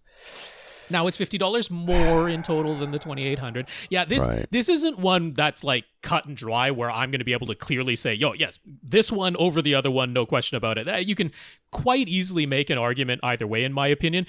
I think so. Both of these, the NR7100 from Onkyo and the 2800H from Denon, neither of them has speaker pre-outs. You are using the built-in amps in either case, and that's it. That's your only option there. So I mean, the only other thing that would be considered is, you are in a large open room. Is there the possibility that you want to have pre-outs? But that means spending more. There's no question about it. If you want speaker pre-outs, you are spending more than $700 to get that. So yeah. Gosh. I mean, there's no world in which I'm picturing this room in my head, right? You got the big vaulted ceiling, wide open on the right, kitchen opening in the rear. You've already got these, sort of like top middle / top rear speakers mounted way up high on this partial wall that's behind you. I'm like, so you add some front heights on that front wall. This improves things. Like I don't really envision that it honestly improves anything. So, okay. I guess from my perspective, as somebody who you're asking a question of, should I do this? Yeah. If you had a fully treated room and you in an enclosed space with everything set up the way that we would want it to be set up, and you said, should I put front heights in here? I would still be a little hesitant, but I'd be like, well, you're probably going to hear a difference. Right, you're going to hear something. Some front-to-back movement in Atmos effects if you play demo material specifically made to make you notice front-to-back Atmos effects. Yeah, okay. But at the same time, in a room where you're by your own reporting, it doesn't sound too bad. And the room itself is sonically challenging. Yes. To make a change. Yeah. is a risk of making things worse. Yeah. In some way, and I don't think front heights are really going to do speaker wire up there, and that's a bit of a thing. I don't think front heights were really going to make things worse in this situation, but I don't think they're going to make them a whole maybe. Yeah. The other thing I'll mention is I definitely prefer the granular control that Denon gives you over the HDMI CEC options. Yeah. With the Onkyo, it's kind of all or nothing. And you mentioned that you want eARC, so that means you're going to have CEC turned on, whether you want any of the CEC part of it or not. In order to make eARC work, you pretty much have to have HDMI CEC turned on. So I do prefer that the Denon HDMI CEC controls are considerably more granular than the Onkyo. Also have to remind you of the warning that with the Onkyo, if you want all the HDMI 2.1 features, you kind of have to access that hidden Onkyo menu, which is a little bit ridiculous. But just an episode or two ago, I was talking about how Andrew himself from AV Gadgets was having a bit of an issue with his Xbox getting all of that passed through, and he had to access the hidden Onkyo menu, which I think in the case of the 7100, it was like hold down the tone button on the front panel and click return, or vice versa.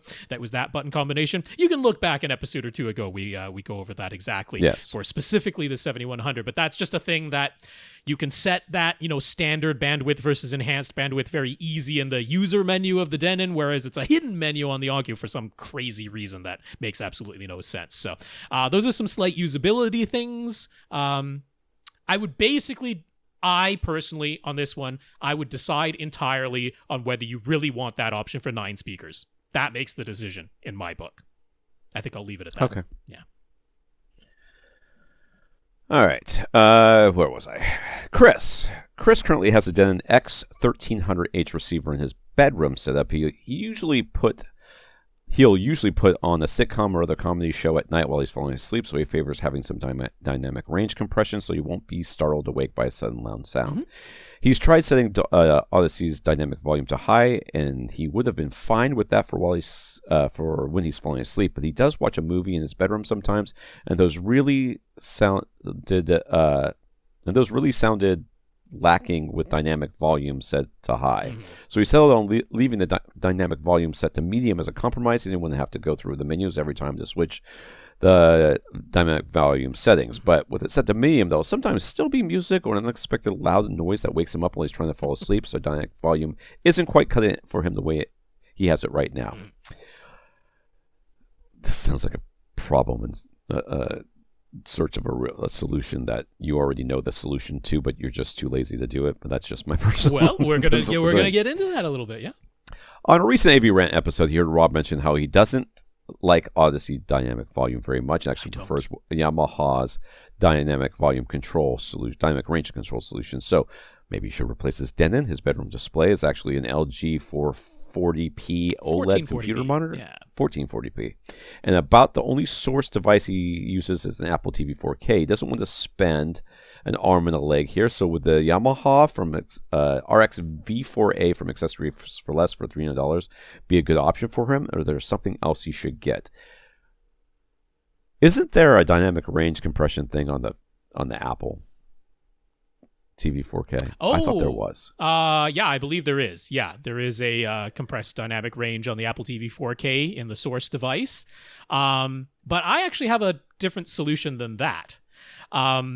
Because it sounds like you do want two different scenarios. In your ideal world, you would have a scenario where there's heavy dynamic range compression for while you're falling asleep, because it's not as though you're worrying about the utmost fidelity when the idea is that it really is just sound in the background that you're falling asleep to. So it's not like even if the tone and timbre shifts a little bit with the dynamic range compression set as high as it will go, which is my dislike of Audeze dynamic volume. I've never been able to get Audeze dynamic volume to work without an audible shift in the tone and timbre of the sound to my ears. I thought Dolby volume did the best job of applying dynamic range compression without it changing the tone and timbre of the sound significantly, but almost nobody is using Dolby volume anymore. I think Anthem is the only brand that's still using Dolby volume. So the Audeze dynamic volume, I'm not the biggest fan of if you're actively listening to it. But when you're just falling asleep to it, I'm not worried about the tone and timbre having shifted slightly with it set to high. And then you want to be able to watch a movie in your bedroom and not have the heavy dynamic range compression. In fact, it sounds like if you had your druthers, it probably wouldn't even be set to medium. Maybe you'd set it to low because it is a bedroom and you don't want all the dynamic range, but maybe you'd set it to off if that were viable for you. So I don't think you should spend any money whatsoever. Your Denon has a quick select option. On the Denon's own remote, there are 4 buttons right at the bottom of the remote that are the quick select buttons. And there's 4 of them there, so you can have 4 different scenarios. And what you actually do is you go to the input that you're using, which in your case is easy because it sounds like you're pretty much always using the Apple TV 4K. You set the master volume where you want it. You can set all of your Audeze settings the way that you want them. And you can even do like the input, individual inputs have different sounds and stuff like that. When it's all set the way that you want it for bedtime, you press and hold one of those quick select buttons on the bottom of the Denon remote, and now it's stored in quick select 1, 2, 3, or 4. Then you go back in, you change the settings for how you want it to be when you're playing a movie in the bedroom, and you save that in quick select 2. And now it's a single button press to go back and forth. In your case, the only thing you might be changing in that configuration is the level of Audeze dynamic volume, the dynamic range compression. There might be no other settings changes between quickset 1 and quickset 2, but you have, Audeze dynamic volume set to high for bedtime, and you have it set to low for movie time or off. So I think that's the solution here because, now you're not digging through the menus, which, yeah, I agree with you. It's a little bit of a pain. You have to go through multiple menus in the tree to make that change. But when you've got it on the quick select, it's a single button press. I'm pretty sure you can handle that. And even if you're not using the remote for the receiver itself, if you've got a learning remote or a universal remote, it can do that function. So, yeah. And I guess if you really don't want to have to press a button at all, you want to leave it on all the time, you can try Apple's solution for it and see if that's right as well. Yeah. I mean, at least it's another option. You would turn it off. You could actually try a cascading. You could put like Audeze on low and then turn on the Apple one and see how that goes. I guess you could. I wouldn't do that. Probably but not. You could try. Yeah. But both of us are saying don't spend any money. We think you can do this with the equipment you have with just some settings changes. Yes. Chris was the person who alerted us about the Sonos visual performance and MAG series in-ceiling speakers being discontinued with the new Sonos visual experience series speakers replacing them. Visual performance, visual experience. That's whatever. right. That's what they did. Super dumb. You can still order some remaining stock from Visual Performance or MAG series speakers from Best Buy at clearance prices, but the retrofit back cans that we've always liked to recommend getting along with the MAG in-ceiling speakers aren't available anymore, and the new Visual Experience back cans wouldn't fit. Yeah. Well, Rob kept an eye out, and some more stock of the old back cans reappeared on Best Buy's website. We'll have a link, hopefully. They'll still there by the time you see this. They still cost $60 a pair, and who knows how long this restock will last. So Rob alerted Chris about it. Combined with the current clearance price on the MAG 6R speakers, he'd be looking at a total of $420 for 2 pairs, and he wouldn't have to put any free time, which is scarce for Chris right now. So making rear enclosures of his own. Yeah.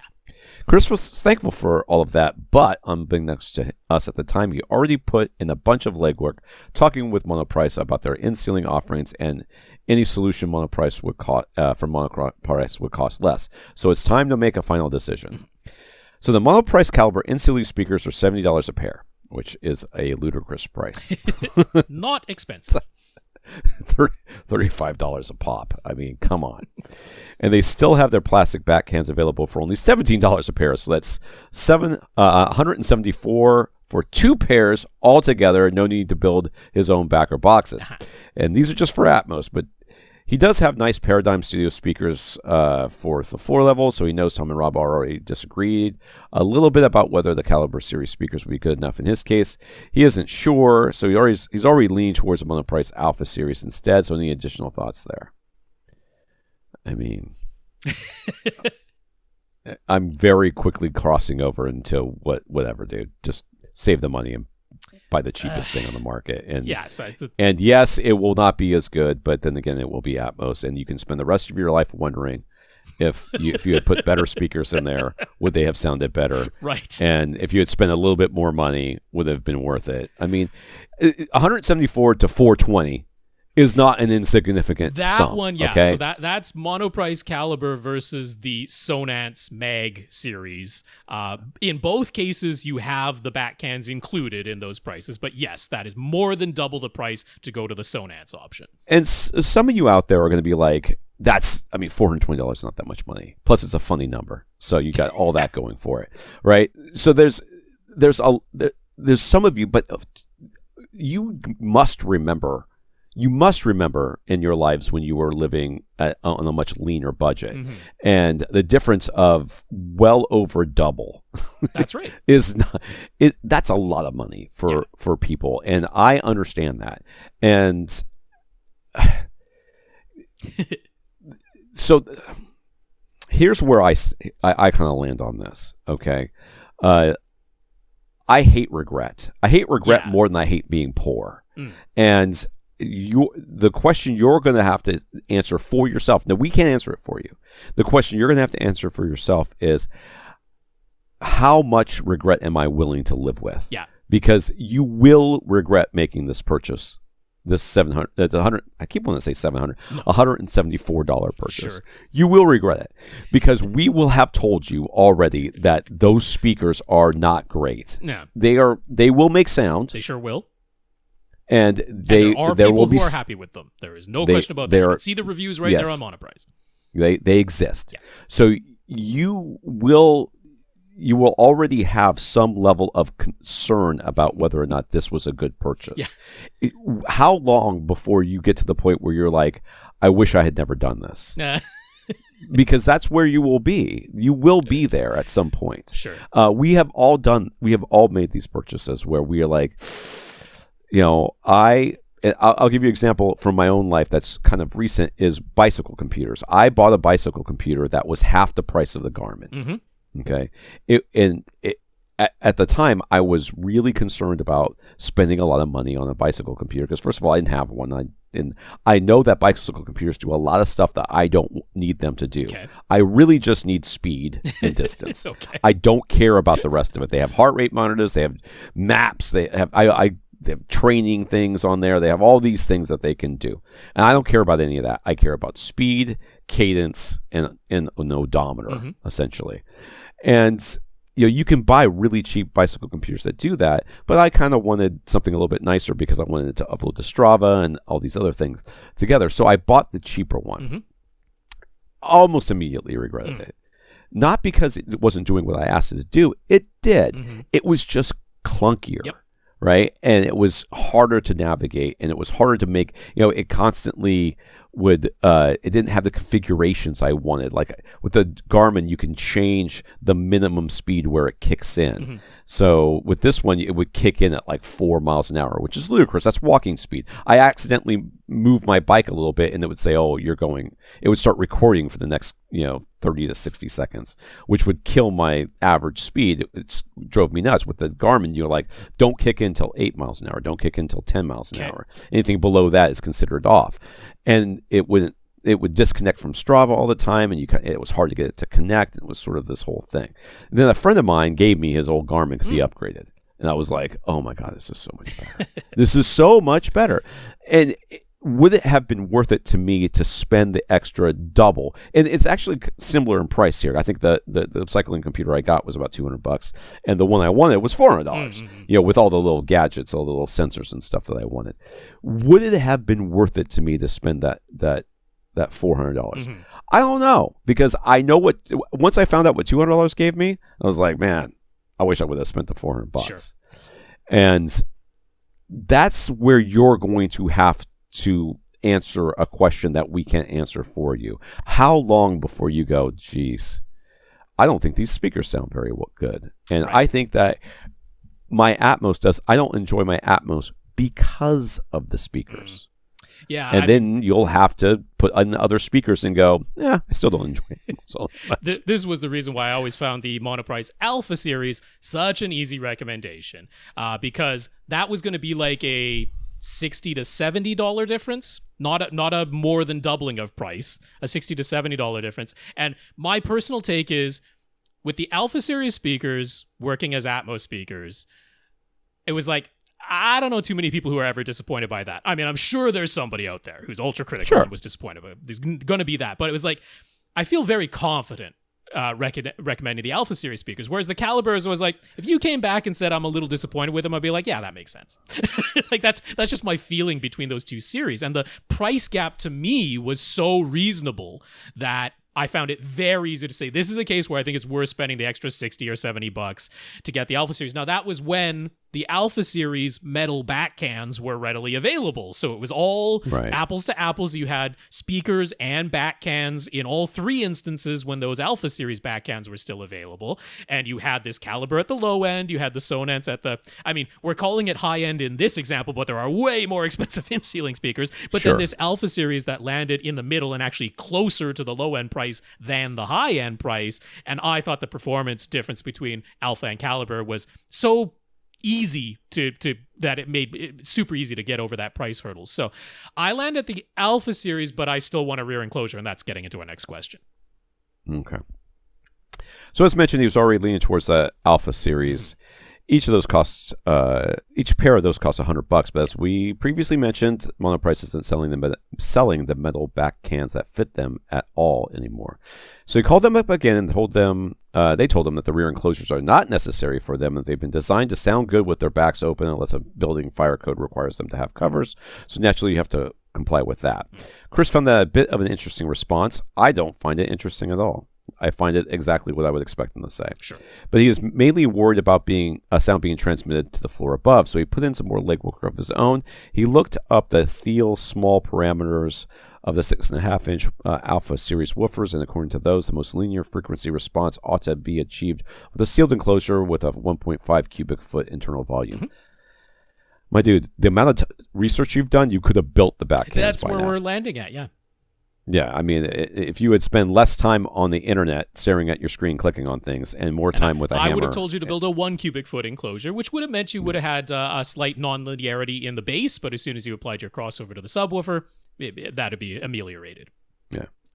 So he's measured, and he's got 5 inches of space from his ceiling joist to the T-bars of his drop-down ceiling. So if he made some 2 foot by 2 foot plywood boxes that are 5 inches deep, those would fit perfectly into his T-bars, and they'd give him pretty much the perfect internal volume according to his research. He considers himself pretty handy, and making simple sealed plywood boxes of those dimensions would really be a pretty simple project, and wouldn't add that much cost.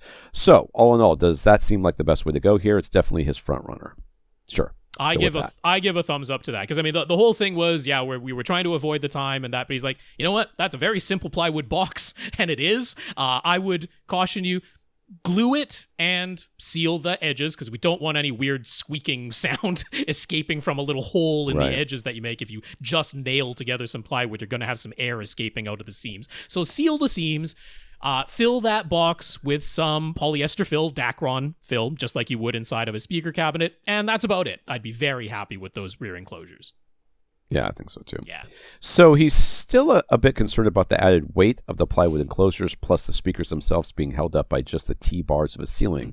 So he was thinking he would screw the plywood backer boxes directly into the ceiling joists above them. He'd feel a lot safer that way. Would it be fine? Don't do that. I mean, don't do that. Yeah. That would transmit the You're worried about sound transmission. That's right. And then if you screw it directly into your ceiling joists, the vibrations from the drivers are going to travel through the enclosure, into the joists, into the floor above. Now, is that going to be a lot? I mean, it's not going to be a lot, but it's still going to be more than what you really want. It's actually going to be worse than, if the thing was just sitting in free air. So, I mean, first of all, if it's exactly 5 inches of depth, don't do that. Make it a little shallower than that. Have like a 1/2 inch gap from the, top of the backer box to the joist below. And I agree with you, I wouldn't necessarily want all of that just being held by the T-bar ceiling. Daz wrote in previously and said he had no problem doing exactly that, just having the T-bars hold a plywood front, plywood backer boxes. He had pre-made ones that were for car audio, but very same idea. And he's like, yeah, I did that with just the T-bars holding that weight, and he's had no problems. But I'm on your side. I don't mind the idea of having a little more securement. So what I would have is some kind of damped connection, and they have these. If you go to soundproofingcompany.com, they have their IB3 decoupling bracket. It's a metal side that you screw into the ceiling joist, and then a rubberized, squishy connection that would connect. You would screw that into the back of your backer box. In this case, they show it going into like a wall to decouple the framing, but it's the same idea. Those cost $5.75 each. Not crazy expensive, but maybe a little bit more than you want to spend. Over at ISO Store, they have the very same idea. They just call theirs their Genie Clip, but they sell them for $8 a piece, so it's even more expensive than the Soundproofing Company IB3s. So there is also from ISO Store their Hush Frame, which I love these. I prefer to recommend these anytime somebody wants to decouple their framing as opposed to sound clips and hat channels, because they don't have to take up as much physical space. You can have your framing, or in your case, you're going to be attaching the back of your speaker enclosure, but they take up very, very little space, but they provide a damped connection while still supporting the weight. And those are only $4.95 each. So they're the least expensive, and they actually take up the least amount of space. So I like those Hush Frame Raft connectors from the ISO Store, and we'll have the links to all of that. All right. Michael has one of the JVC NP5 projectors that we seem to like so much. He loves it. His AV receiver is a Denon X6700H, and his source devices are a Panasonic UB420, Ultra HD Blu-ray player, an NVIDIA Shield, and a Zidu media player. He's had a look through many sitting options of all of them, and it appears that every single one of them offers a bunch of similar video processing settings, and then they each seem to have their own video enhancement options as well. Seeing all of them, it was overwhelming to say the least, and he just left everything alone for the most part. But how would he would determine which device should do the video processing in the signal chain, and which devices should just pass things along and not touch anything? Should he actually be using all of the processing and enhancements in every device? Guess what we're going to say to that? Or should he maybe be using absolutely none of it? More towards that side. It's closer to the second side, but I'll no for both of those. Yeah. Yeah. Is it a case by case basis, as in each source device gets its own setting, and then each input on the Denon receiver gets unique settings based on the source device, and then maybe the JVC projector needs a different picture mode for each source? No, not that complicated. Yeah. If we were to hire a professional calibrator, would they sort all of that out for him? He knows something is not optimal right now because streaming videos from his NVIDIA Shield all look pretty darn good, but if you place a physical disc on his Panasonic UB420, those seem to have way worse contrast, and everything looks much too dark. So he isn't expecting us to literally go through every setting, but what's our method of going through and figuring out which settings get either turned on or off? So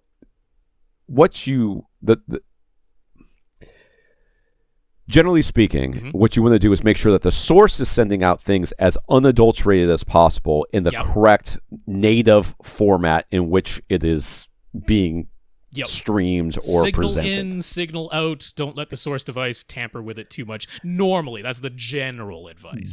General advice. And then the AV receiver should be doing as little as possible other than just sending it up to the display. Handle the audio. Please, and then the video, pass it on through. Yeah. So the video should generally speaking, your AV receiver should be doing nothing to the video except for you might have to turn on video processing, but then turn all the video processing off just so that you can get the on-screen display. Yeah, if you want to be able to see the volume on your projector screen when you change the volume so that you don't have to look at the front panel of your AV receiver to see where the volume is at, then you usually have to have the video conversion, video processing activated in the AV receiver, but then you don't actually adjust any of the sliders or turn on any enhancement or anything like that. You just have it active but not doing anything. And then on the display side is where you have to set up the correct settings as far as brightness and contrast. You're usually turning off most of the video enhancements because those things are just going to add noise and the enhancements not necessarily do anything. In the case of the JVC NP5, though. So, I mean, some of this does depend because there are the scenarios where this was more common years ago. It's less common now, but there used to be cases where there were some displays, some TVs and projectors that they themselves had very poor video processing. And so it was beneficial to be able to do some of the video processing that you might need, maybe in your AV receiver, because maybe the source doesn't have very many settings. So that's where those settings options came from for the AV receivers. And then source devices started adding settings as well. But these days, you have to go pretty cheap and pretty awful to find a display, a TV or a projector that has really inadequate video processing built in of its own. And in the case of your JVC MP5, it has really, really good video processing. For everything that the display might need to do to the incoming video signal, I would let the JVC projector do it. And that includes handling HDR. Because your MP5 has frame-by-frame dynamic tone mapping, which is excellent. It does a really, really good job of taking an HDR10 signal that hasn't been touched by anything else in the signal chain before it, and then frame-by-frame mapping that to the capabilities of the projector itself. So I suspect that in the case of your Panasonic UB420, it has Panasonic's HDR optimizer, which is not frame-by-frame dynamic tone mapping like your JVC can do, but it is like pre-tone mapping, basically saying, if you have a display where HDR is always too bright for its capabilities, the Panasonic player can tone map that down to a lower nit level before it sends out the signal, and then your display does whatever it does with it. And by default, that is on, because that's kind of one of the key features of the Panasonic player. I would go into your Panasonic UB420's settings in your particular case and turn that HDR optimizer off. I would turn off any enhancements that the Panasonic player has. I would turn off any enhancements that the Denon has. I would let your JVC do all of the video processing, including for HDR.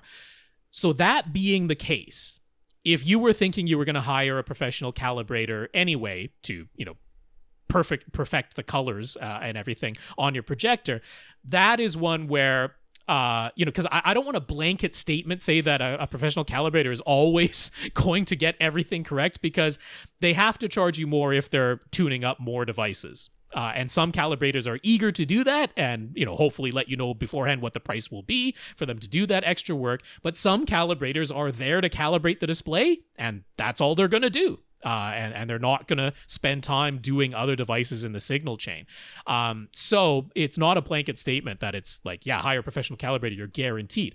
But in your case, since we really do want your display, your JVC NP5, to do all of it, a professional calibrator should be able to tune that. And you won't have to have separate picture settings for each device. You might have a completely pitch black setting versus a minimal amount of ambient light setting, a day versus night setting type of thing. If, you might request that, and a calibrator might do that, but you shouldn't need, a separate picture mode for each and every source that you have. Completely unnecessary. So that's the way I would go at it in your case. Infinite Gary. So that that new Kaleidoscape Strato V movie player that can function on its own and hold about 10 4K movies at a time, this does seem to be making some waves thanks to its $4,000 price tag. As Rob mentioned, it's a bit of a gamble for Kaleidoscape since it means they're betting on a higher volume of sales. But as I mentioned, that 10 movie storage limit and the on-screen interface only showing you the movie posters for what you currently have downloaded, not your entire library of purchased titles, is a subtle, or maybe not too subtle, incentive for you to get for you to buy one of their Terra server units for $5,000, at least $5,000, so you can easily see your whole movie collection instead. But how close do we think they are to hitting the perfect combination to make Kaleidoscape a runaway success? For him personally, he's picturing a one-box solution that can hold about 100 movies for $3,000. He'd be all over that in a heartbeat. Whereas, even though he obviously doesn't mind spending good money on home theater products that interest him, the limitations and price point on the Strato V still give him some pause and don't tip him over into no-brainer purchase territory just yet. Where do we land? I don't think Kaleidoscape... I don't see Kaleidoscape ever becoming as mainstream as we might like it to be. I think that the movie studios will always do the calculations to make sure that it's impossible for them to become like an Apple TV 4K player. Oh yeah, you know what I mean? It's obviously not going to get to that price point. Well, I'm not thinking even to that price point, but that level. I mean, I think that you could walk up to 100 people on the street and ask them what is a Kaleidoscope player, Sure, yeah. and you would get 100 answers that involve those little things that kids. A kaleidoscope, Yes. I think the chances of you finding even one person on a random street corner that knew what that was would be almost impossible unless you park yourself outside of a home theater store, custom installer store. I just don't see them ever becoming that successful, and I think that they will always be niche. And I think the reason is because the licenses are always going to be so expensive. Yeah. That they just can't ever get their prices to the point where people are going to. I mean, I even if they got to the point where you think that that's a reasonable $3,000 for 100 titles and blah blah blah, that's never going to be something that people are going to be. Oh yeah, I'm totally. I mean, it's not going mass market. It's not going to sell like Apple TV 4Ks do. I mean, one thing I love about Kaleidoscope is that the movies themselves on the Kaleidoscope store really don't cost any more than they do from Apple movies. Like the cost of the movies themselves is really about the same. So Kaleidoscope is paying for all of the licensing that they have to do for the movie studios through that initial hardware sale, because it's not like they're charging twice the price for each movie and paying some of it that way. It's like the movie studios are getting about the same amount of money as they are from Kaleidoscope as they are from Apple, so their even volume doesn't particularly help them there. So I understand where Kaleidoscope is at, from their side of things. I don't think what they're doing with the Strato V is unreasonable at all. I'm actually slightly worried about them on the business side because I don't know if it will be enough margin built in to cover what they have to do on the licensing side of things. I understand that from their perspective. Now, if I didn't have any of that in my mind, if it's just Rob H, what do I want? I mean, of course, yes, I would love the same the same thing you're thinking of. Standalone unit, don't have to add any servers, can hold about 100 movies, and like $2,500 for me would put that into no-brainer territory because I have to think about conversion rate. So, I mean, we're very, very close if I'm not considering anything else that's going on behind the scenes. I'm getting closer and closer to being like, I'm probably going to have to get myself a Kaleidoscope just because what's going on with discs right now is like disc releases are becoming more and more unreliable, right? You can't count on them really being the best anymore. We're getting releases where the audio is not great. There's a dynamic range compression going on or a bass that actually is missing, or like they're putting movies onto 66 gigabyte discs that really should be on 100 gigabyte discs, and it's messing with things like if there is film grain, it's like there's artifacting in there just because they're compressing the data rate too much. And none of that happens with Kaleidoscope because Kaleidoscope gets the mezzanine files right from the studios and they do their own compression pass, and their releases use more data rate if necessary to make sure there aren't those video artifacts, and they aren't doing dynamic range compression on the audio and other messing around things with like that. So discs are starting to become inconsistent. They're more expensive to buy the disc version of the movie than to get the Kaleidoscope version of the movie itself. It really is just that initial hardware purchase that's the only hurdle remaining. If what I care about most is consistent quality across my movie library, I'm personally getting really close to getting into that Kaleidoscope scene. Because that just makes sense. So, for me, they don't have to bring the price down very much. I understand where they're coming from, and I think they're pretty reasonable right now with this Strato V. Also, I don't mind looking up on my phone when I need to see my whole library, because it doesn't take that long to download a movie. I've got a 1.5 gigabit internet speed, and I can download that movie in about 10 minutes, and that's fine by me. Mm. So yes, do we know for sure of any cases where an audio or video manufacturer has deliberately disabled a feature that the internal parts could actually support, but they only wanted that feature to be available on one of their higher cost models? I would venture to say that every AV receiver on the planet has got some of this going on in there. Just because, they're buying like a huge lot of the same chips. So it's unlikely that HDMI by definition has this built into it as well, because HDMI can do things, and they advertise it as the new codec or the new HDMI release or the version quick media switching or whatever it is. Yeah, exactly. Or my favorite one is with Ethernet. Mm-hmm. So the idea behind that was HDMI with Ethernet. If one device in your whole system was connected to the internet in any way, Wi-Fi or hardwired or whatever, anything connected to it via HDMI would have access to that internet connection. That was the whole idea.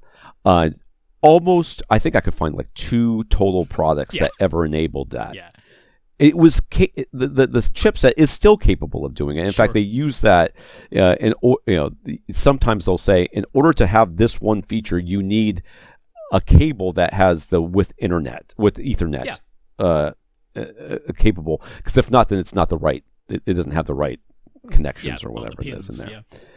And that is, so by definition, HDMI has this almost in every single device that is out there.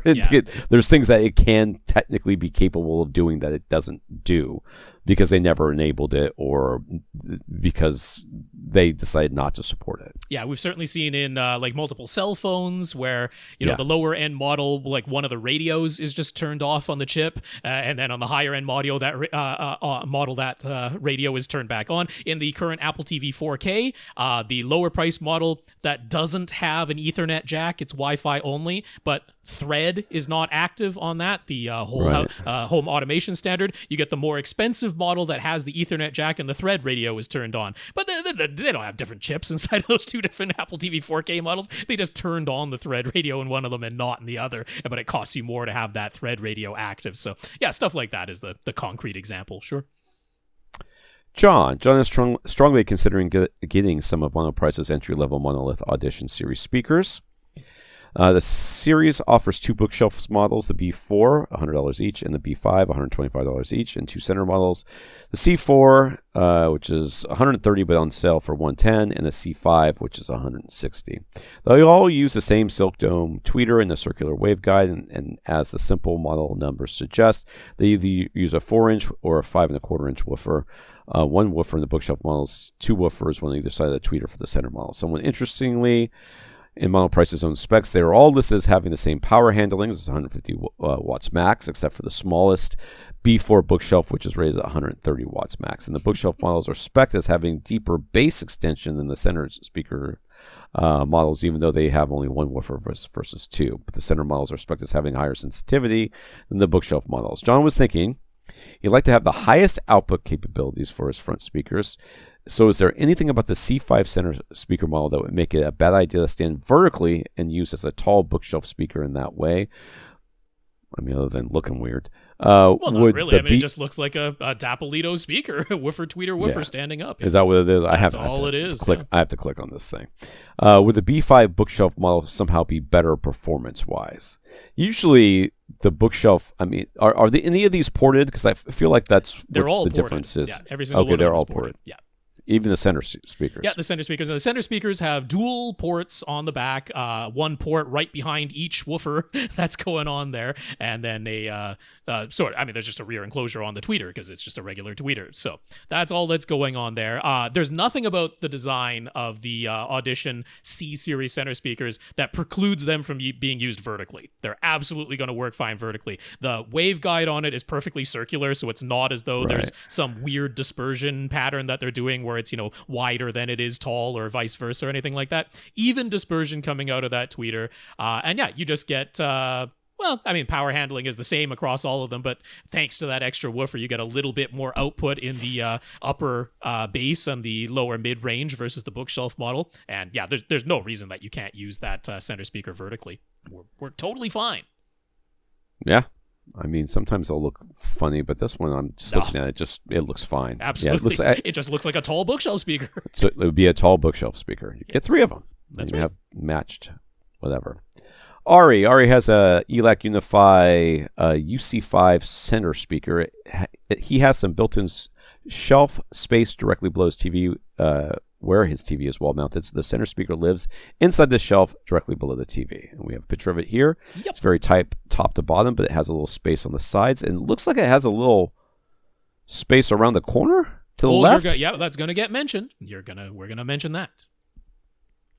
As a fun little aside, those built-in shelves actually extend up behind his TV, so he used a full motion TV wall mount that lets him pull the TV away from the wall, and his turntable is hidden back there on the top shelf. I kind of like that. He's got a light so we can see it. Yeah, that's interesting. So does that?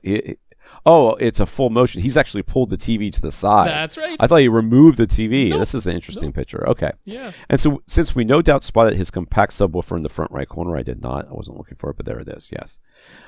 He wanted to let us know that on our advice, he recently added a second subwoofer to his room, an SVS SB1000. He thinks the system has never sounded better, so he thanks us for that. But back to this ELAC Unify center speaker, which again is in an enclosure that is very tight top to bottom. That's right. The shelves are solidly built, so he's never noticed any sort of resonance or vibration. He does wonder if he should do something about something behind the center speaker, though. The UC5 is reported. Should he block those ports? Maybe the stuff socks into them. I hate that idea. And it might look like just a normal shelf from the front, but there's actually more open space to the left of the speaker, no extra space to the right. There's about 6 inches from the back of the speaker to the wall behind it. So should he stuff a pillow into that extra open space to the left? Should he fill in the space behind and around the sides with stuffing? Or should he maybe make a solid front cover so only the speaker's front grill is exposed? What's going to sound the best in here? What should he obsess over? So he's got a little bit of a resonance chamber behind this this box. 6 inches is not terrible as far as I'm concerned, as far as that is the amount of space back there. What I am worried about is the fact that it's all kind of enclosed and then funneling all the sound back out. So would I suggest he add some insulation or something back here? And the answer is yes, I would. Directly behind, to the side would be fine too. I don't see any reason not to do it. But as much little insulation in there as you can. Not just packed tight, you want to do it like putting insulation into the bay of a wall. It's just, snug fit, but not compressed, because otherwise you're ruining what the insulation is supposed to do.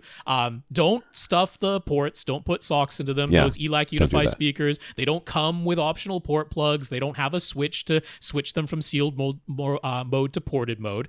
So don't do that. But if you have some just insulation behind the speakers in that 6-inch gap, and then I would kind of fill up whatever cavity is over there to the left. I don't think I would use a pillow per se. No, I wouldn't either. I don't think it's really going to allow enough air to pass through. That's right. Yeah, and I'm not particularly worried about coming right up the sides of the center speakers that you can actually see the insulation and all that.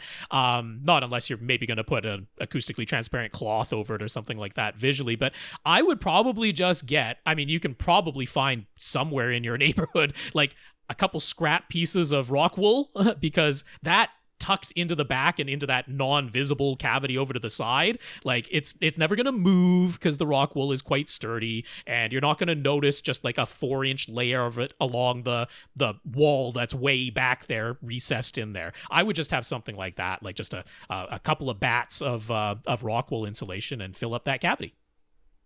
Yeah, I've got a couple of links for you here. Okay. I'm going to add this last one here, just about basically saying what we just said. Okay.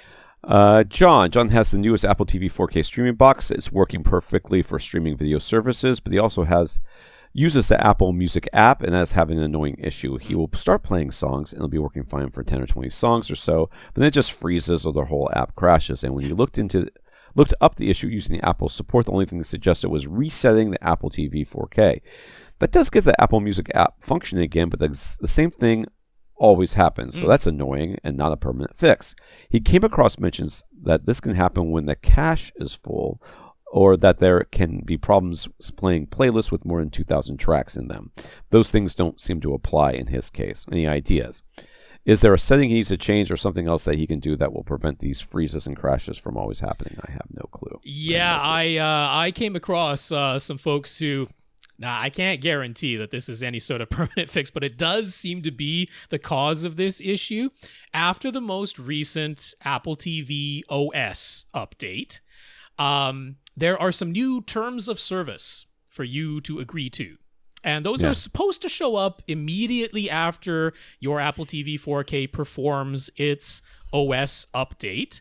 But for whatever reason, there's a new terms of service agreement that's specific to the Apple Music app, and it isn't showing up.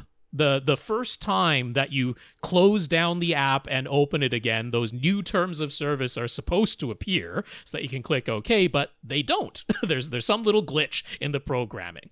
And so what's happening is every time you open that Apple Music app, it waits for a little while, apparently, maybe 20 minutes or so for length of 10 songs or so, but then it tries to get you to agree to the new terms of service, and it isn't showing up, and it freezes or crashes the whole darn app. And people have had this happening. So stupidly, it seems the only way to reliably get the new terms of service agreement for you to just click OK on to show up is to change the language in your Apple TV 4K for the Apple Music app. You change it to some other language and then change it back to English, and then you open the Apple Music app, and now the terms of service show up and you can click OK and it stops crashing the darn app. So at least it isn't like some huge money cost or something like that. But yeah, it's an esoteric fix. It seems to be working for people, just doing this language change in the menu of the Apple TV 4K. But do make sure before you make that change. Not everybody knows that if you double click the home button on the Apple TV 4K remote, that brings up the app tray, like how in your smartphone, you can either double click the button if it has one, or you can swipe up from the bottom of your screen to open that app tray and see all the apps that you've opened previously and are either still running in the background, or you just see all the apps that you opened previously. So on the Apple TV 4K, to get that app tray, you double click the home button, and then all of the previously opened apps are over to the left. You just navigate them with the arrow button, and then you double click the up button to act as like swiping those apps away. Or since you can use, if you have the touch sensitivity on the Apple TV 4K remote activated, you can actually swipe up just like you would on your phone to close all of those apps in the background. So do that for the Apple Music app. Double click the home button, go over to the Apple Music app and double click up or swipe up to completely close that app. Then do the language change, and the next time you open the Apple Music app, you should get the new terms of service to appear. You can click OK, and it should stop the darn app from crashing. There you go. Yeah. How much time do we have left? I mean, we're just at 2 hours, but this is the last question on the list if you want to. So. All right, we have to go fast. My wife is waiting for me to make a phone call. Okay. Henry took our advice about the Auralex foam panels and the 2-inch Acoustimac panels that he had installed. He already went ahead and replaced the foam with more Acoustimac panels, and he appreciated our honest take with that taken care of. It made him want to ask us an open-ended question. Here's his preamble. He's been a home theater enthusiast for about 20 years now. He's gone through quite a few iterations, upgrading bits and pieces of his theater at a time. And at this point, the main thing he'd like to do is move to a new house with a larger room that he can dedicate to being a home theater. But in his current space, yeah, he feels like he's achieved about 90% of what he envisioned, and it really is kind of the room itself holding things back now. For example, he had envisioned a bigger subwoofer. He's using the Paradigm Seismic 110 right now, and at least 2 of them, but that all might require having the larger dedicated room first. The announcement of the Kaleidoscape Strato V piqued his interest, but much like Infinite Gary, that 10 movie limit gives him pause. If it could store at least 50 to 100, he'd probably be all over it. But this brings him to his question: at what point does he stop with the upgrade-itis and simply sit back and enjoy his movies? He knows he's not alone. It's easy to find other home theater enthusiasts online who are always searching for the next upgrade. But does there ever come a point where enough is actually enough? What are our thoughts? The problem is that people get stuck in the mindset of upgrading for performance only, and I think that's where I would direct most people. It is not as hard, with a little bit of help from us or a lot of research on your own, to come up with a home theater that looks great and sounds great. Mm-hmm. It is not as hard as you think. If you have a dedicated room in particular, especially one that's a rectangular, we can get you there for a minimum of money, a lot less than what people would expect, and have a room that sounds and looks great. Yeah. I mean, quite literally better than any movie theater you're going to go out to. I mean, of course, you don't have the sense of scale and space of the room itself. The room is the limiting factor, but in out and out, like, accuracy of the image, black actually being truly black, the dynamics and the perfection of the audio in there, like we can beat a movie theater for not really that much money when you come right down to it. But where people stop it is that they're like, okay, well, now that I've got this, maybe I should get a better TV, or I should get bigger speakers, or I should get bigger subwoofers, or more speakers. Or more speakers. More speakers. Oh God, more speakers. I disagree. I think that at this point you stop looking at the equipment and you start looking at how can I make this room more enjoyable, look better, be more clean in that I just don't have speakers and set up everywhere and wires all over the ground like I do in my home theater. Or in my case, I have a big TV in front of a big projection screen that's still on the freaking wall for no reason. Right. Why? How can I swap out some of these acoustic panels for ones that have a movie poster prints on them that I've come up with, or just prints that are interesting, or maybe I get a better and more comfortable seating, or I change the color, or what I mean. You go with even a themed theater. Sure. You can do all these things. I mean, Andrew wrote an article about how he purchased some, I think, off of Etsy, like plaques that were like, this theater is powered, as a what you call it, like DTS enabled or something like that, DTS X enabled, and he's got like all these things in there, and just these little touches that make things nicer. Yeah. And yes, like quite literally, we're talking decoration. yeah, exactly. And I think that's where you start. You're like, hey, it already sounds and looks great in here. I'm done until they come out with something significantly better. Right. And no, Drac isn't it. Stop it. Drac isn't it yet. Okay, maybe Drac will come out with something. Maybe this, active room correction stuff that they're working on will come out and it'll be amazing, and I'll start recommending it. But until then, man, make your room look better. I think that's where you go. I mean, I back even further down the spending route, because like this is quite literally a form of addiction, and it is similarly a case of sort of having to battle inside your own mind rational thought, get that frontal cortex going, versus like a chemical pleasure release. Because I mean, what it boils down to is, I think what most people are chasing when we become home theater enthusiasts and are always looking for that next upgrade, we're sort of chasing the high we got from when we went from TV built-in speakers to a 5.1 surround sound system. Might have been a Frankenstein system, but like we went from those TV built-in speakers to that actual 5.1 speaker system. And that was such a gap in performance and such a pleasure release when that happened for most of us, that we're chasing that high. We're constantly chasing that high, and just like drugs, you never get there again. Because every improvement you make is not as big an improvement as that first time you went from built-in TV speakers to that 5.1 surround sound setup. It's just not as big a gap. It's diminishing returns every time, and the amount of money you're spending every time is more and more and more, and eventually that rational side of your brain, I mean, it doesn't have to take over. There are people who just keep on spending the money forever and ever and ever, chasing that high. But like, I certainly got to the point where I'm like, yeah, the only reason I'm going to change something in my theater at this point is because there is a new device with a new feature that I did not have before, and I want that feature. And or something breaks. No, oh, sure. Yeah, something breaks. Yeah, that's getting less and less and less, because, like, is there any scenario where I need more than 15 speakers in this room? Like, it's just, there's no chance I need more than 15 speakers in this room. Like, I have 3 seats. The bass is completely uniform across all 3 of them.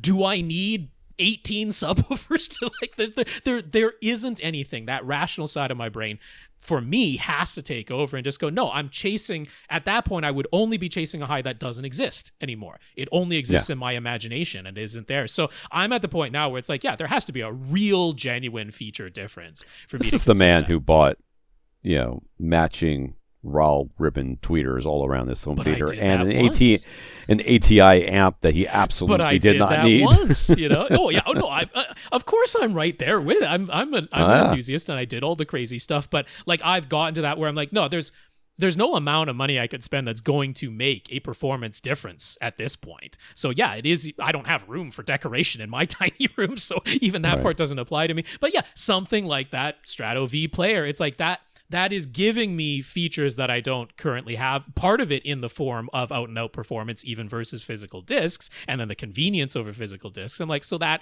is something I could consider, but not just because I want to upgrade. I have to have a good, rational reason to do it now. Okay. I really have to go. Yep, let's go. Let's thank our listeners of the week, and then thank Alan and Ari for going to avrant.com and clicking on the Buy Us a Cup of Coffee link and sending us a PayPal donation, as well as our 131 patrons over at patreon.com. That is right. Alan, Ari, thank you for your PayPal donations, and patreon.com/AVRant podcast. If you'd like to sign up for an automatic monthly donation, big thanks to our 131 patrons there. Let's thank those who sent in notes of gratitude, including Terry, Michael, Ari, John, and Henry. Thank you for thanking us. And those names one more time: Terry, Michael, Ari, John, and Henry. Thank you very much for your notes of gratitude and encouragement. We really appreciate it, and a big, big thank you to everybody who continues to listen and send in your questions. If you want to get your question answered, all you have to do is ask. You ask by emailing us at question@avrant.com. For AVRant, I'm Tom Andrew. And I'm Rob H. Now Want your question answered? Send it to question@avrant.com.